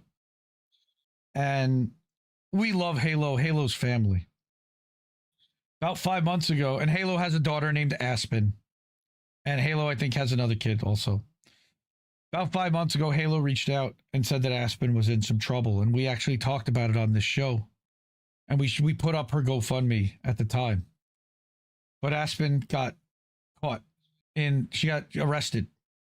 And we're going to talk about her story, and the eloquent and brilliant Descent in Bloom, thankfully, listened to me rant and talk about Aspen's story and about what happened, and decided to look into it a little further, research the whole thing, and write herself an article and write everyone an article to really understand just what happened here, what Aspen is facing, and what we might be able to do to help. And so she wrote this article, and we are now all hands on deck trying to share and raise awareness and help raise money for this legal defense fund. The article reads that, quote, the headline, "She was starved, neglected, and degraded, yet she held her humanity." My tweet was that this is a horrifyingly frightening article by Dissent in Bloom about the story of Aspen Martin and her mother, Halo Benson. Please read this and help if you can. Sharing is one way that everyone can help, even if you don't have funds to contribute. There have been a good amount of quotes, tweets, and retweets. Lisa, who's saying we must help Aspen, please do everything you can. And Charlie Mack, amazing. Kieran Pine, who's here in chat. But I also wanted to put, this was my other quote tweet. This is literally the worst case nightmare scenario for any parent. I'm going to set this up this way. Imagine that your daughter gets into what turns out to be the wrong car, set up by someone that she implicitly trusted. And she's now likely facing decades in a federal prison for drug trafficking. So we're going to read this story, and we'll go through exactly what happened here. So again, dissentinbloom.substack.com. This is the story of an autistic woman of color, Aspen, who was failed by Peach County, Georgia. Facing around 33 years or more in prison, she's locked in a legal fight against the system that continues to harm people. She starts that when a young woman left Oklahoma in May, she thought she was taking a short trip to visit friends. It was a chance to see familiar faces who had since moved away from home, an opportunity to clear her head. She's only 27. Her name is Aspen. She's autistic, an artist, an activist, and a quiet soul who tries to see the good in people no matter what. But within days, that trip she'd been looking forward to had become a nightmare. After a music festival in Florida, the RV she was riding in was pulled over on a highway in Peach County, Georgia. Officers claimed they smelled marijuana. By nightfall, she was locked inside a rural jail she'd never heard of, accused of trafficking drugs she didn't own or even know about, and trapped inside a system that didn't understand her and didn't care to. Have you been smoking marijuana? For 15 days, she'd endured starvation, humiliation, and medical neglect. She lost 9 pounds in 2 weeks. A lifelong vegetarian, she was denied truly meat-free meals and grew violently ill from the little food they give her. When the jail ran out of toilet paper and pads, a common occurrence there, her mother offered to donate supplies. The sheriff's office refused. She's home now on bail, but not free. Released on bond in June, she waits for the next court date, her life suspended between hearings and legal bill invoices. The fight didn't end at the jail door. It just got more expensive. If convicted, Aspen could face up to 33 years in prison for a crime she didn't commit. She would become a convicted felon, which means she would also lose her voting rights, whatever voting rights mean at this point. Her family's created a GoFundMe to attempt to raise money for the trial, but has only been able to get a fraction of the money needed for legal representation so far. In a facility that boasts recreational and medical services, she found neither. And I'm going to show that GoFundMe for a second here. I'm going to put the link to the GoFundMe in here. That was as of last night. We had raised over $3,600, and now that is up to over $3,800, which raised more than $2,000 since this article published yesterday. So my goodness, thank you to everyone who has contributed. It makes a light year of difference. Light years. How did we get here? It started as something good. A road trip, a little escape. Aspen had been working on art, trying to recover from burnout, and needed to change the scenery. She was planning to enroll in college for criminal psychology in the fall. So when her best friend, who had since moved away, had invited her to stay with them for a couple weeks to join them at a music festivals for the summer, It felt like the first breath of freedom that she'd had in months. She packed light, her art supplies, a few clothes, her medication. The plan was to dance under the sun, see the people she hadn't seen in years, then head back home at the end of the summer. But on the way back from a Florida music festival, everything changed. They were driving through Georgia. The highway stretched wide and empty, that's Highway 75, when flashing lights appeared behind them. The officers said they smelled marijuana. They pulled over the RV and searched it, tore through bags and boxes, and found drugs that didn't belong to her. She told officers she knew nothing about it. The man driving the RV told them too. He told the magistrate too. Didn't matter. Everyone inside was charged with trafficking. This is despite the fact that Georgia doesn't have an actual party law saying that they had to do that. They just did it because they could. Aspen ended up locked inside a small county jail she'd never heard of. She tried to explain that she was autistic, that she needed her medication, that she didn't understand what was happening, but the system didn't care. To them, she was another body in a cell, another case number. Now, months later, Aspen's home, but stuck in the purgatory of the criminal process. Endless delays, paperwork, and costs that bleed her family dry. She's facing up to 33 years in prison for trusting the wrong person. By the way, as this Enton Bloom says, she's in chat, those are pics from the actual jail. Right. Her mother, Halo, is fighting to keep her daughter from slipping back into a system that already broke her once. Every call to a lawyer is another bill. Every delay feels like a threat. All of this, a trip, a stop, a jail, a bond, for something she didn't do. She was a passenger. That's how easily it happens in America. One highway, one search, one accusation, and suddenly your life belongs to the state. 15 days. That's all it took to break her body and teach her what the state of Georgia calls correction, quote unquote. She was processed, stripped, placed into a paper-thin county jumpsuit and forgotten. The cell was small, the air freezing cold at all times. She couldn't tell if it was morning or night, if the world outside still existed. They weren't allowed outdoors, not even once. I've never heard of that. And the windows were covered in dark security film that sealed them off from the sun, from time itself. The days blurred together. There were no clocks in her cell, no sunlight, no change in temperature, just the same fluorescent hum and freezing air that left her bones aching. Every meal was a battle between hunger and nausea. By the end of 2 weeks, she'd lost 9 pounds. When she needed medical help, it became another fight. She asked for an ibuprofen for a migraine in the morning and didn't get it until bedtime. She asked for a rescue inhaler for asthma, and it never came, even though the nurse told her mother that she'd been given one. This is a prime example of why people die in Peach County. She had to fight to receive her B12 injections for chronic pernicious anemia, the one thing her body can't survive without.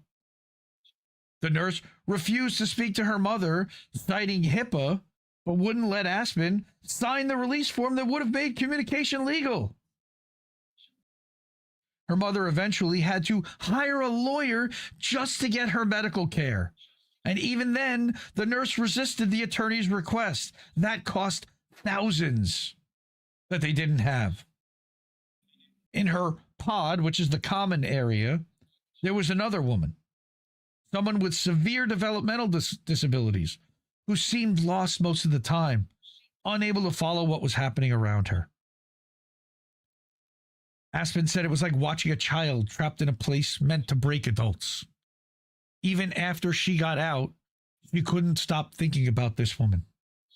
One of the first things she told her mother after being released was that they have to try to get that girl help.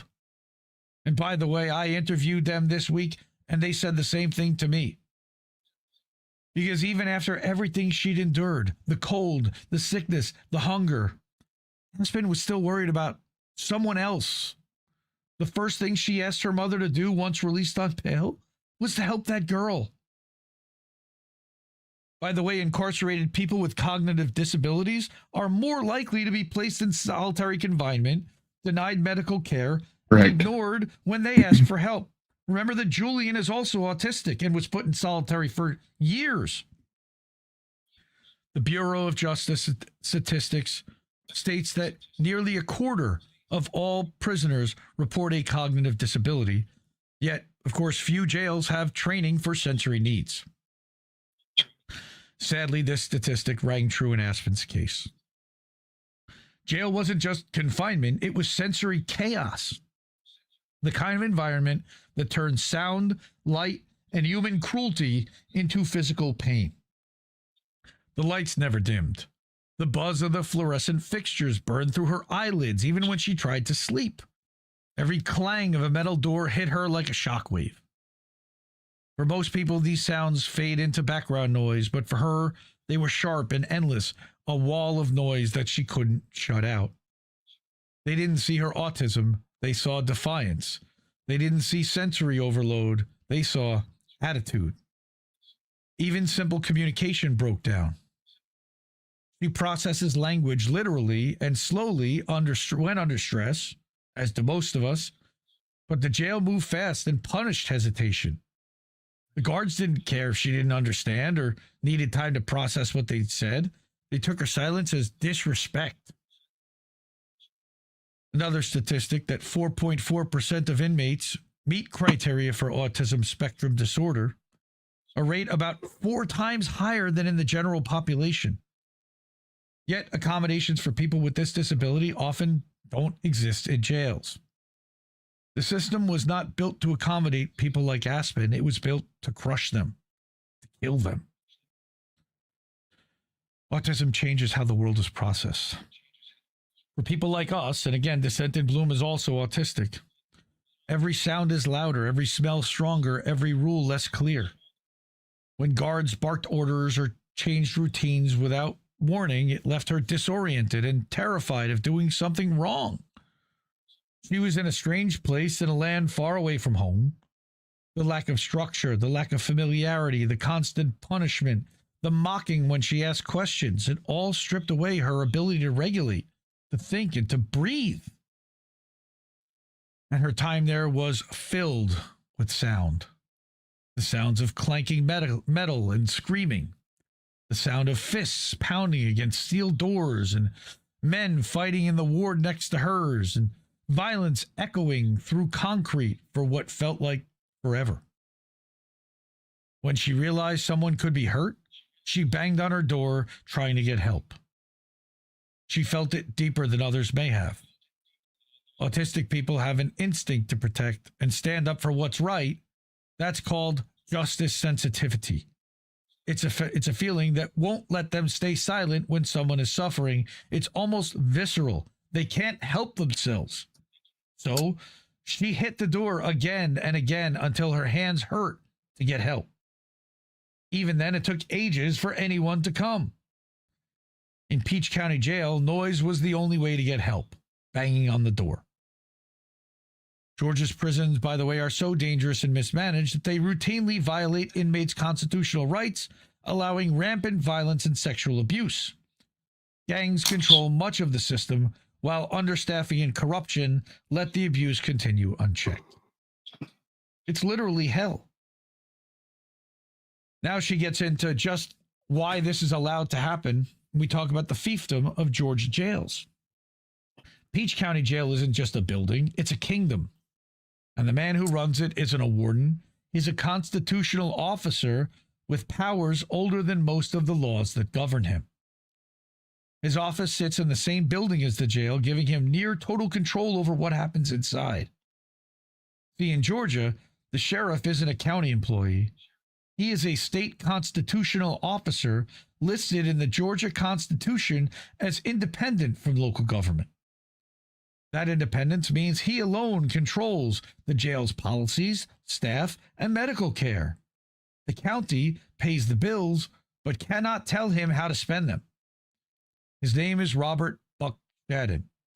He took office this year, But the jail's reputation, of course, didn't start with him. The abuses predate his tenure by decades. Peach County, Georgia, is a place where people die from medical neglect and guards sexually assault inmates. It's a carceral system where the DOJ released a 93-page document of the unconstitutional conditions in 2024, including inmates being abused and subjected to violence. That is Buck Shannon. But the new sheriff, Shannon, he promised reform. He talked about focusing on mental health, about hope, and about fixing what was broken. But inside Peach County Jail, it seems like nothing ever changed at all but the name on the sheriff's door. Something else that Descent Bloom found is that Georgia, if someone dies, is starved, or denied medical treatment, all right, in Georgia, the county will claim that it's not responsible. Victims can't sue the state either because Georgia protects itself under sovereign immunity.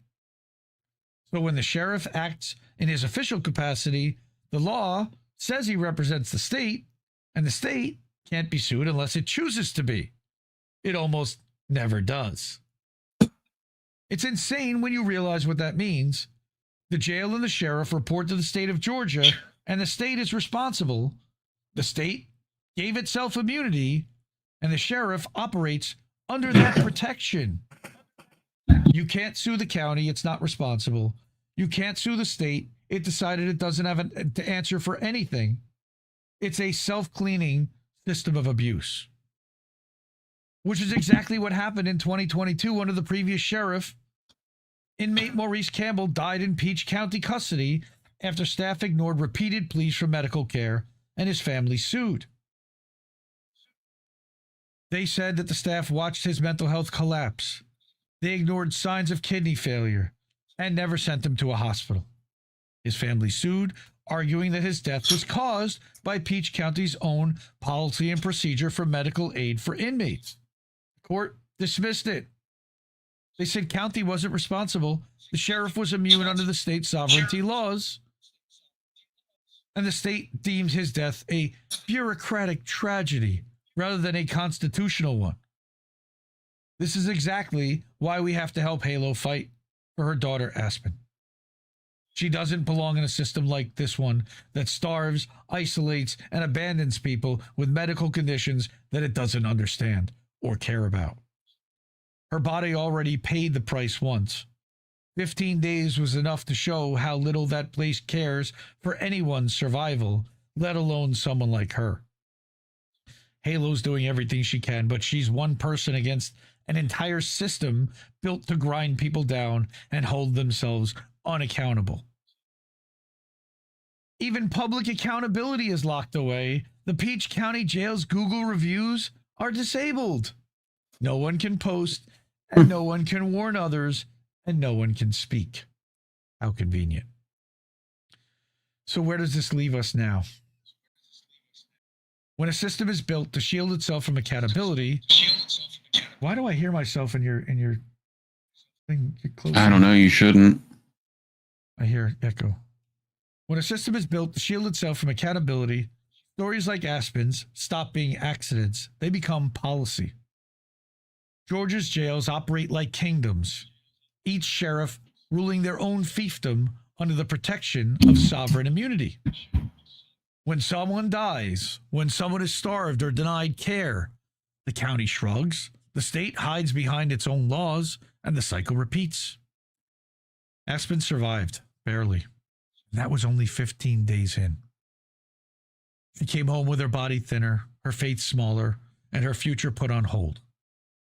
The degree she wanted to earn, in criminal psychology of all things, feels almost like a cruel irony now. She wanted to understand how people became trapped in the system. Instead, the system came for her.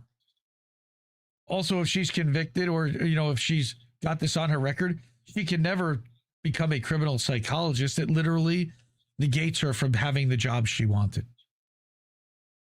Halo, her mother, is still fighting. God love her, and we do. Not just for her daughter's case, but for the idea that what happened in Peach County shouldn't happen to anyone, not to another autistic woman, not to another person with a disability, not to another soul whose humanity gets lost in bureaucracy. Georgia won't reform itself. It never does. Change will only come when people stop pretending these stories are isolated, when the names stop being forgotten, and when we treat survival as the beginning of justice, not the end of it. Aspen's story isn't over. It's a warning. Georgia needs a change, and it needs it yesterday. Disabilities like autism deserve to be understood by a legal system that doesn't weaponize ignorance or hide behind immunity. And when she asked if she had a message for the world, Aspen responded that this could happen to anyone, which is true. She didn't do anything wrong except get in the wrong car, and she can face up to 33 years in prison for something she didn't do. There has to be accountability. There has to be care. It shouldn't take a fucking lawyer to get medical treatment, and no one should have to die to prove that the system is broken. Next Saturday, this coming Saturday night, we're going to live stream it, an interview with me and her mother and Aspen and her mom, Halo. Okay, we'll be live streamed here on Descent in Bloom Substack. We're going to co-stream it there as well. I highly encourage you to listen to their story. Aspen also told me a story about when they pulled her over on Highway 75. She has a condition where she needs to use the bathroom, and she asked to go back into the RV to use the bathroom. The cop told her no and go on the side of the road, and not forced her, but if she wanted to go, which she had to pull her pants down and urinate on the side of the Highway 75. Georgia State Trooper made her do that. Fucking disgraceful.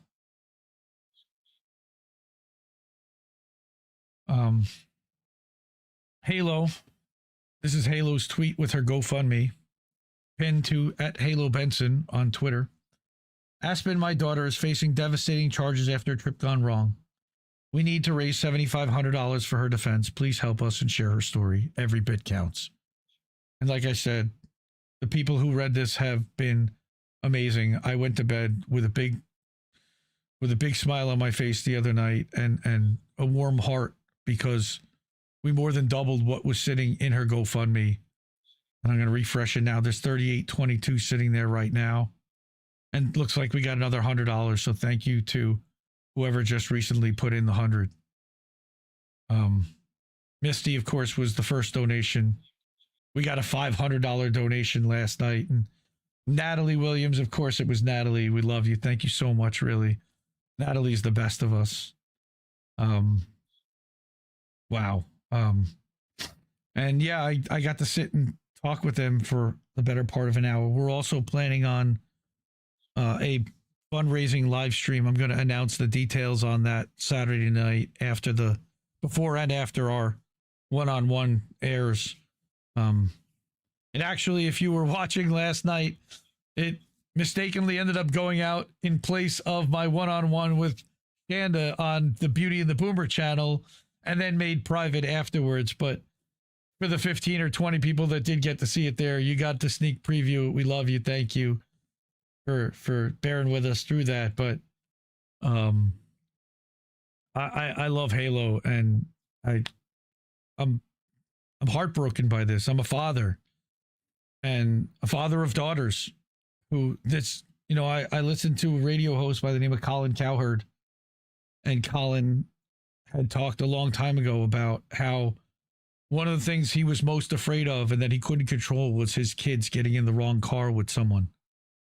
And this is literally the worst case of someone getting in the wrong car that I've ever heard. Especially with ride sharing being a thing now, Well, yes, like, but this was... I don't know if that Uber receipt would give you the fucking out that they, Well, no, this was going on a ride out through multiple states in an RV with a friend that she allegedly was trusting.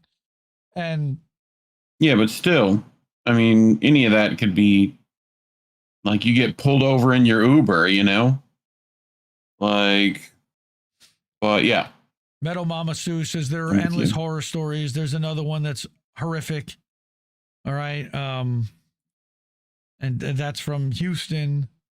Kieran Pine, thank you for the organizing and all the work that you're doing to help bring everyone together to work to raise some money to support Aspen's legal defense fund and provide moral support also to let her know that there is a family of people behind her that most people don't have. And Aspen and Halo were so grateful and did not take for 1 second for granted the fact that there is a massive group of people here to support them that a lot of people don't necessarily have. Cindy, Which all thank you this so over much. marijuana is so stupid. Well, it wasn't Like- just over marijuana, because when they searched the vehicle, they found a lot more Okay. hard drugs in the thing, but he didn't even know they were in the vehicle, let alone that the person that drove them Right. was selling them at festivals and that this was a thing. She had no idea. Yeah. She never would have gone. She was lied to. She was manipulated and put in a position where she's now facing decades and losing most of her adult future for trusting the wrong guy who was a family friend. It's just awful. I mean, just in so many ways, I feel so awful for her.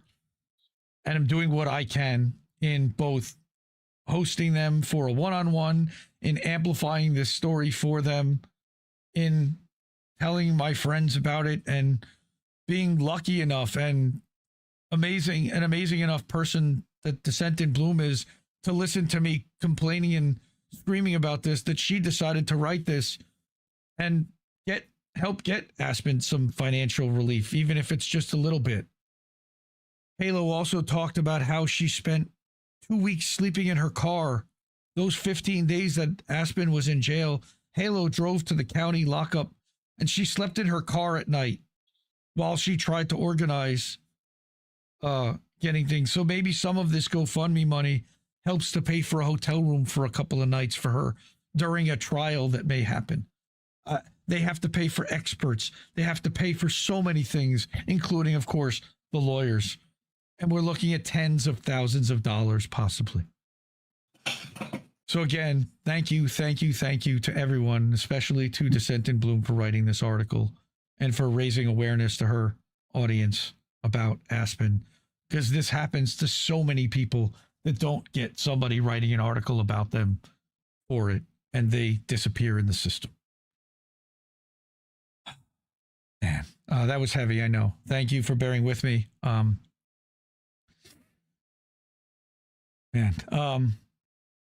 So we're not going to be remonetized for telling a story like that either. If you're able to and have means, please donate to Halo's and Aspen's fund.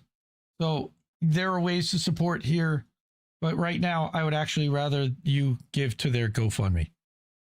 And that link will be in the description afterwards. So I'm not even going to go through the names and the stuff, but I think that that what's appropriate there is to ask people to contribute to her legal fund. And we're going to show some other people that need some money too, because it's not just Aspen. Unfortunately, I've never seen it to this level. So many people in real deep financial danger and hurting.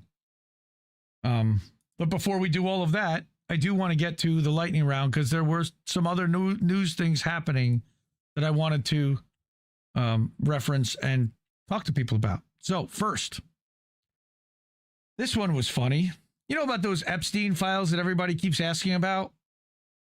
Well, the Epstein archive was created. 404 Media puts up that a data hoarder figured out how to use AI to create a searchable database of the Epstein files. Now, these are the homogenized Epstein files. These are the ones that have been put out by the Trump administration, and I don't trust AI on top of it.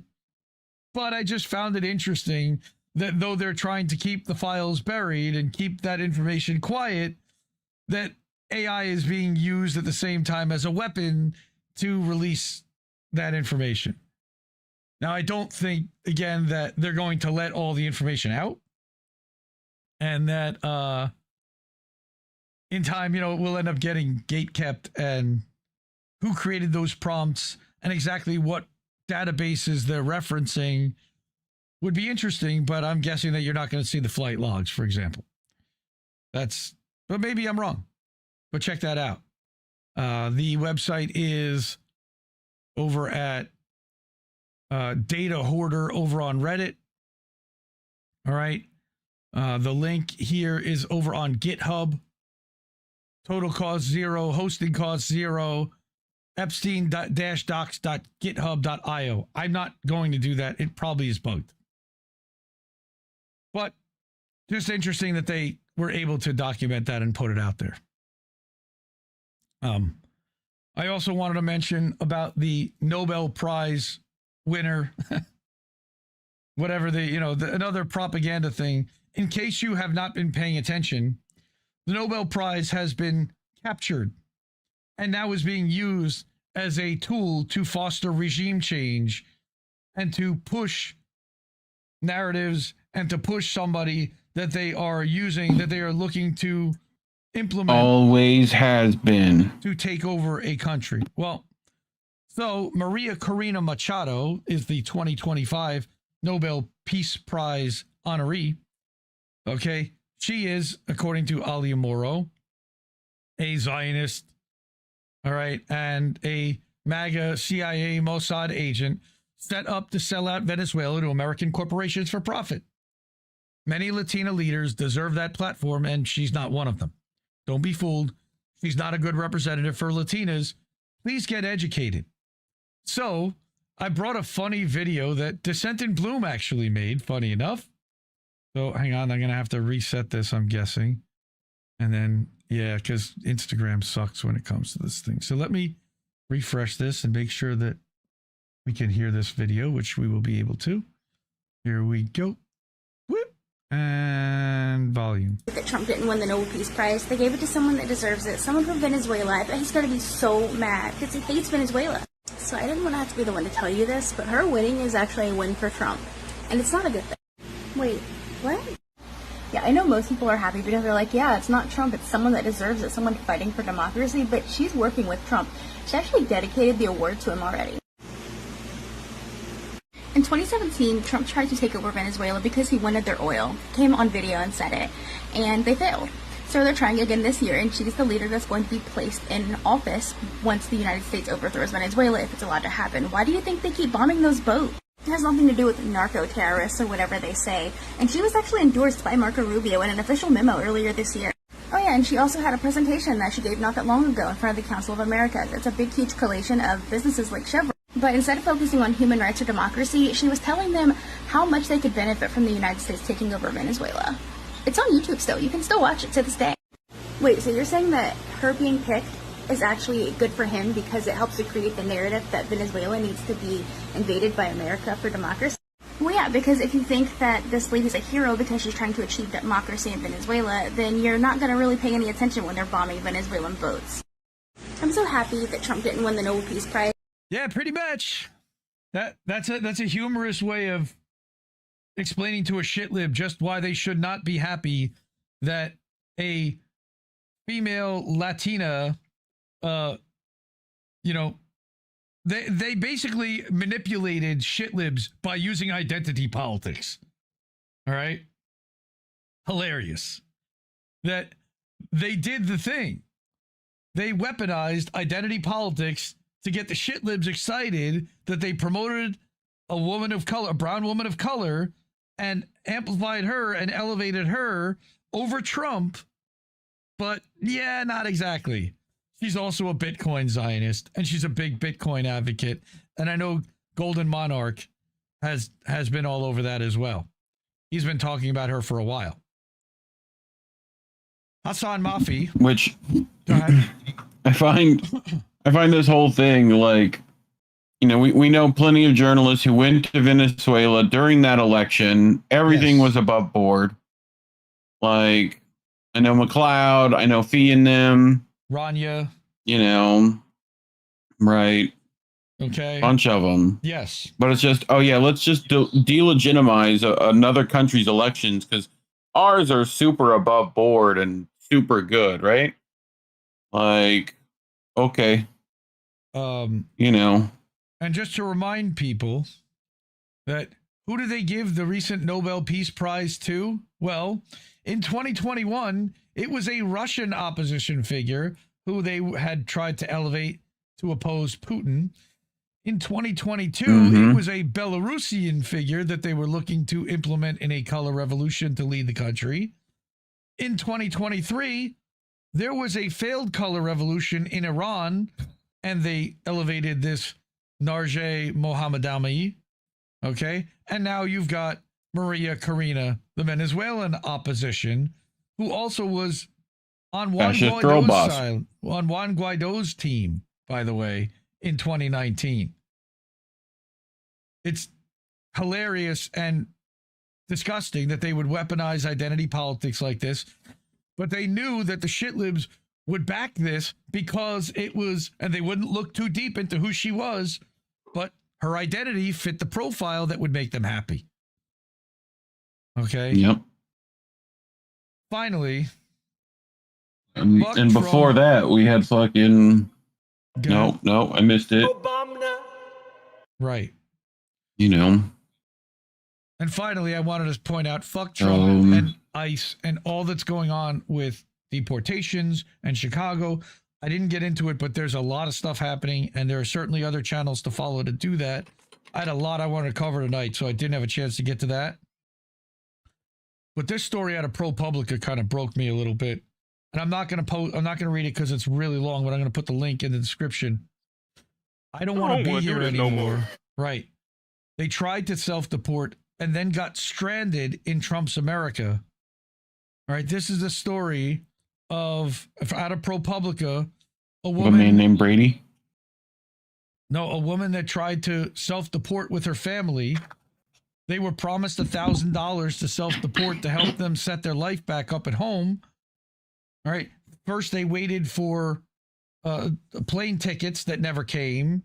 Their whole life got displaced. They gave up their apartment, and then they didn't get tickets. Like, it's this whole story, right? It was mid-May, and Perez, a Venezuelan mother of two, couldn't survive on her own in Chicago anymore. Why? Because she'd been relying on charity for food and shelter ever since her partner had been detained by ICE after a traffic stop earlier this year. Sound familiar? This 25-year-old woman thought it would be safer to return to Venezuela with her children than to stay in the United States. Her request for asylum was still open, and she had a permit to work legally, but so did a lot of other Venezuelans getting picked up on the streets and taken into custody. She was literally afraid to leave her house. But then in the app, DHS offered $1,000 exit bonus to people that could book a free flight to any foreign country under Project Homecoming. Right? They tried to do that through the CBP Home app. Months passed. Her partner got deported. In July, she said she got a call from someone at CBP. This whole story is in nightmare. She ended up getting deported and self-deporting and flying to Venezuela. But the money never arrived. The $1,000 hasn't arrived. And they've been trying to scramble to figure out what the hell to do back in Venezuela. Good luck getting that money from the Trump administration. Especially in Venezuela. Right? You know, they'll claim you're some cartel member once they get it. Right. They'll bomb your boat in a crime in international waters. So, you know? Yeah, fuck the Trump admin for that nonsense as well. Yeah. And just real quick, I do want to put up what's this? Oh, that's my one-on-one with Shanda. That's okay. That's going to be next. Real quick, if you're able to, it means please support this live stream. Please support this channel. Please support independent media. Money, please. This is the amazing people that already do that and have done that. Cash App, $ Indie News Network, ko-fi.com/Indie News Network. You got paypal.me/Indie News Network, at INNnewsletter.com and IndieMediaToday.com. And then we've got IndieNewsNow.com where we're live as well. I also, again, wanted to shout out the GoFundMes that we do every week. And again, talking about stuff like this is how we got help for Aspen, how we've gotten more money raised for Shanda. And again, I cannot be more grateful. Last night, Beauty and the Boomer ran this one-on-one that I recorded earlier this week on Thursday with Shanda. We talked about independent media. We talked about her history and the entire space and where it's gone and how she got into this to begin with and how it's evolved. And then also her battling small cell lung cancer and what she's been through with insurance and what she's struggling with right now in going through treatments again. So if anyone's able to, please support her GoFundMe. Last night, we ended up, after that was run, raised about $1,000, which is going to help her get through this month. So thank you to everyone who did that, specifically to the one person that gave a ton of money last night. But thank you. I understand they don't want to be shouted out by name, but you know who you are. Thank you. So that's GoFundMe for Shanda. Of course, we also have what's going on with our friend Cowboy Kitty, Anthony Malecki's sister-in-law, Natalia. We talked about ICE deporting people a little while ago. Natalia is currently in detention. She doesn't have a hearing for another few weeks. And they still want to deport her to Ukraine. She did it right. She has permission to work here. She was a truck driver, but she's been held indefinitely, 4 months. Her daughter, they want to deport also now to Ukraine, apparently. At her latest immigration hearing, she broke down and started crying, begging to receive bail for the nonviolent misdemeanor, and the judge got mad and denied her. Yeah, now that was weeks ago. 2 weeks later, still flight risk. Thank you, Anthony. Really appreciate that. And Anthony put in the chat the other night an update that it's going to be at least another couple weeks before her hearing. So if you can contribute to her GoFundMe, they could really use some help and support. Again, I know everybody's hurting and everybody needs money right now. This really hasn't moved very much in a long time, and anything anyone can do, it really makes a big difference, even $5 or $10.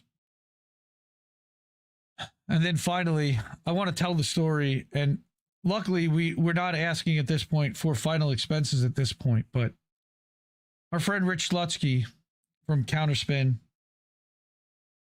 he got news earlier this summer that his father had a stroke and was in hospice care, was in the hospital. Then he was in hospice care, and he got a call over the weekend that his dad passed away.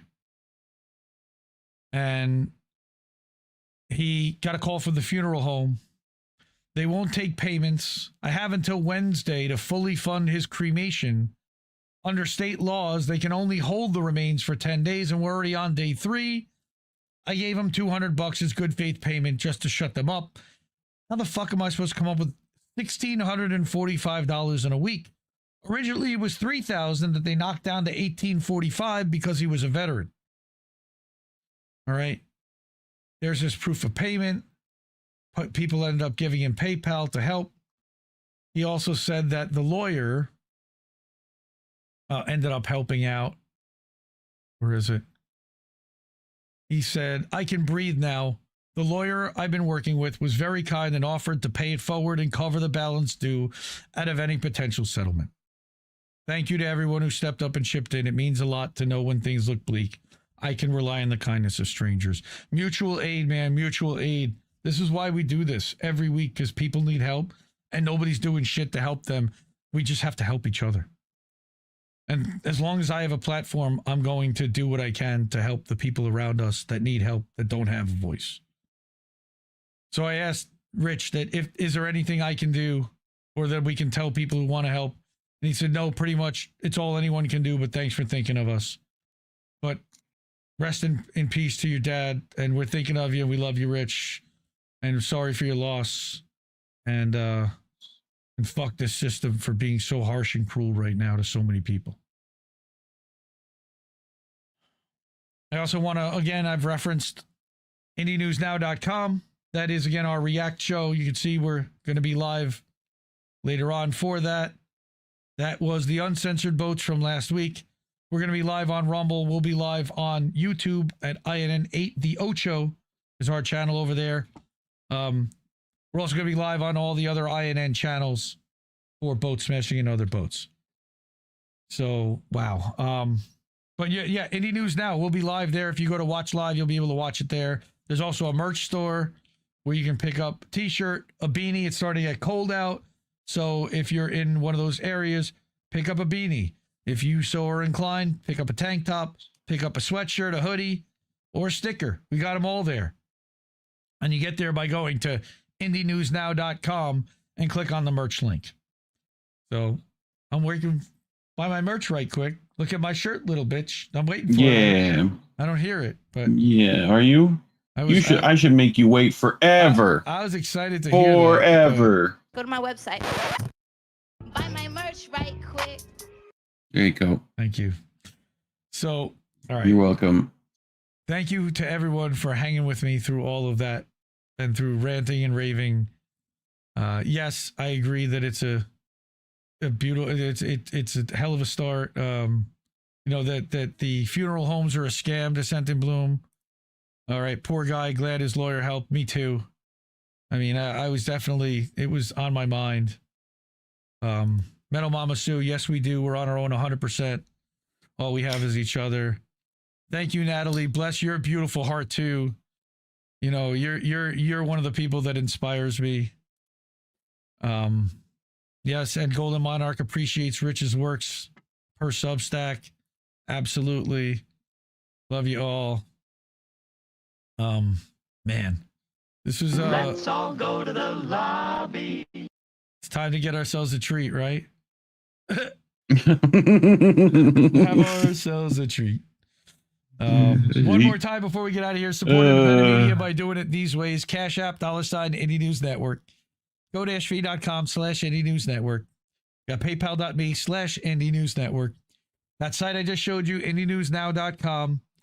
You can go to INNNewsletter.com. We're about to go live there. So if you subscribe to INN Newsletter, you'll get an alert on the mobile app for the live stream. And we've been live at IndieMediaToday.com for the last couple hours. And we will publish this live stream tomorrow morning as a podcast replay. We do that every Monday morning. We publish it both to Spotify as well as now to Substack. So if you did not catch the whole thing at first, you can go back and watch it at your convenience, completely ad-free at IndieMediaToday.com.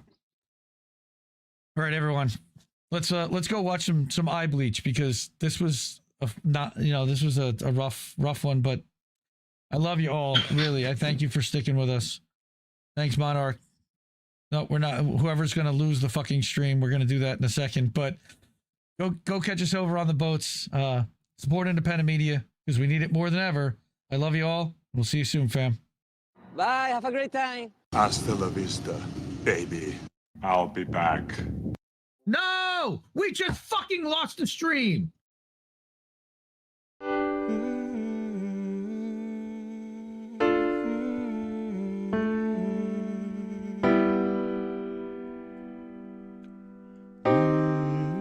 I think I liked it better being blind, when I couldn't read between the lines, and when I couldn't see the cracks in the structure that lay bare before me the whole time. I think I liked it better back when I suspended disbelief and swallowed pride. I thought I knew the difference in the red from the blue, but they both bleed us so dry. They both bleed us so dry. My favorite songs don't hit the same way. I get to the end of a 4-minute track and I'm only looking back thinking, what did they actually say? I guess this isn't such an awful place. Is that what you want me to say?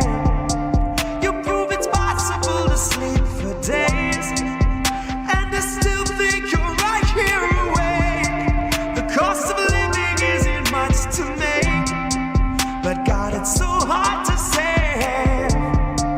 And when they told you everything Were you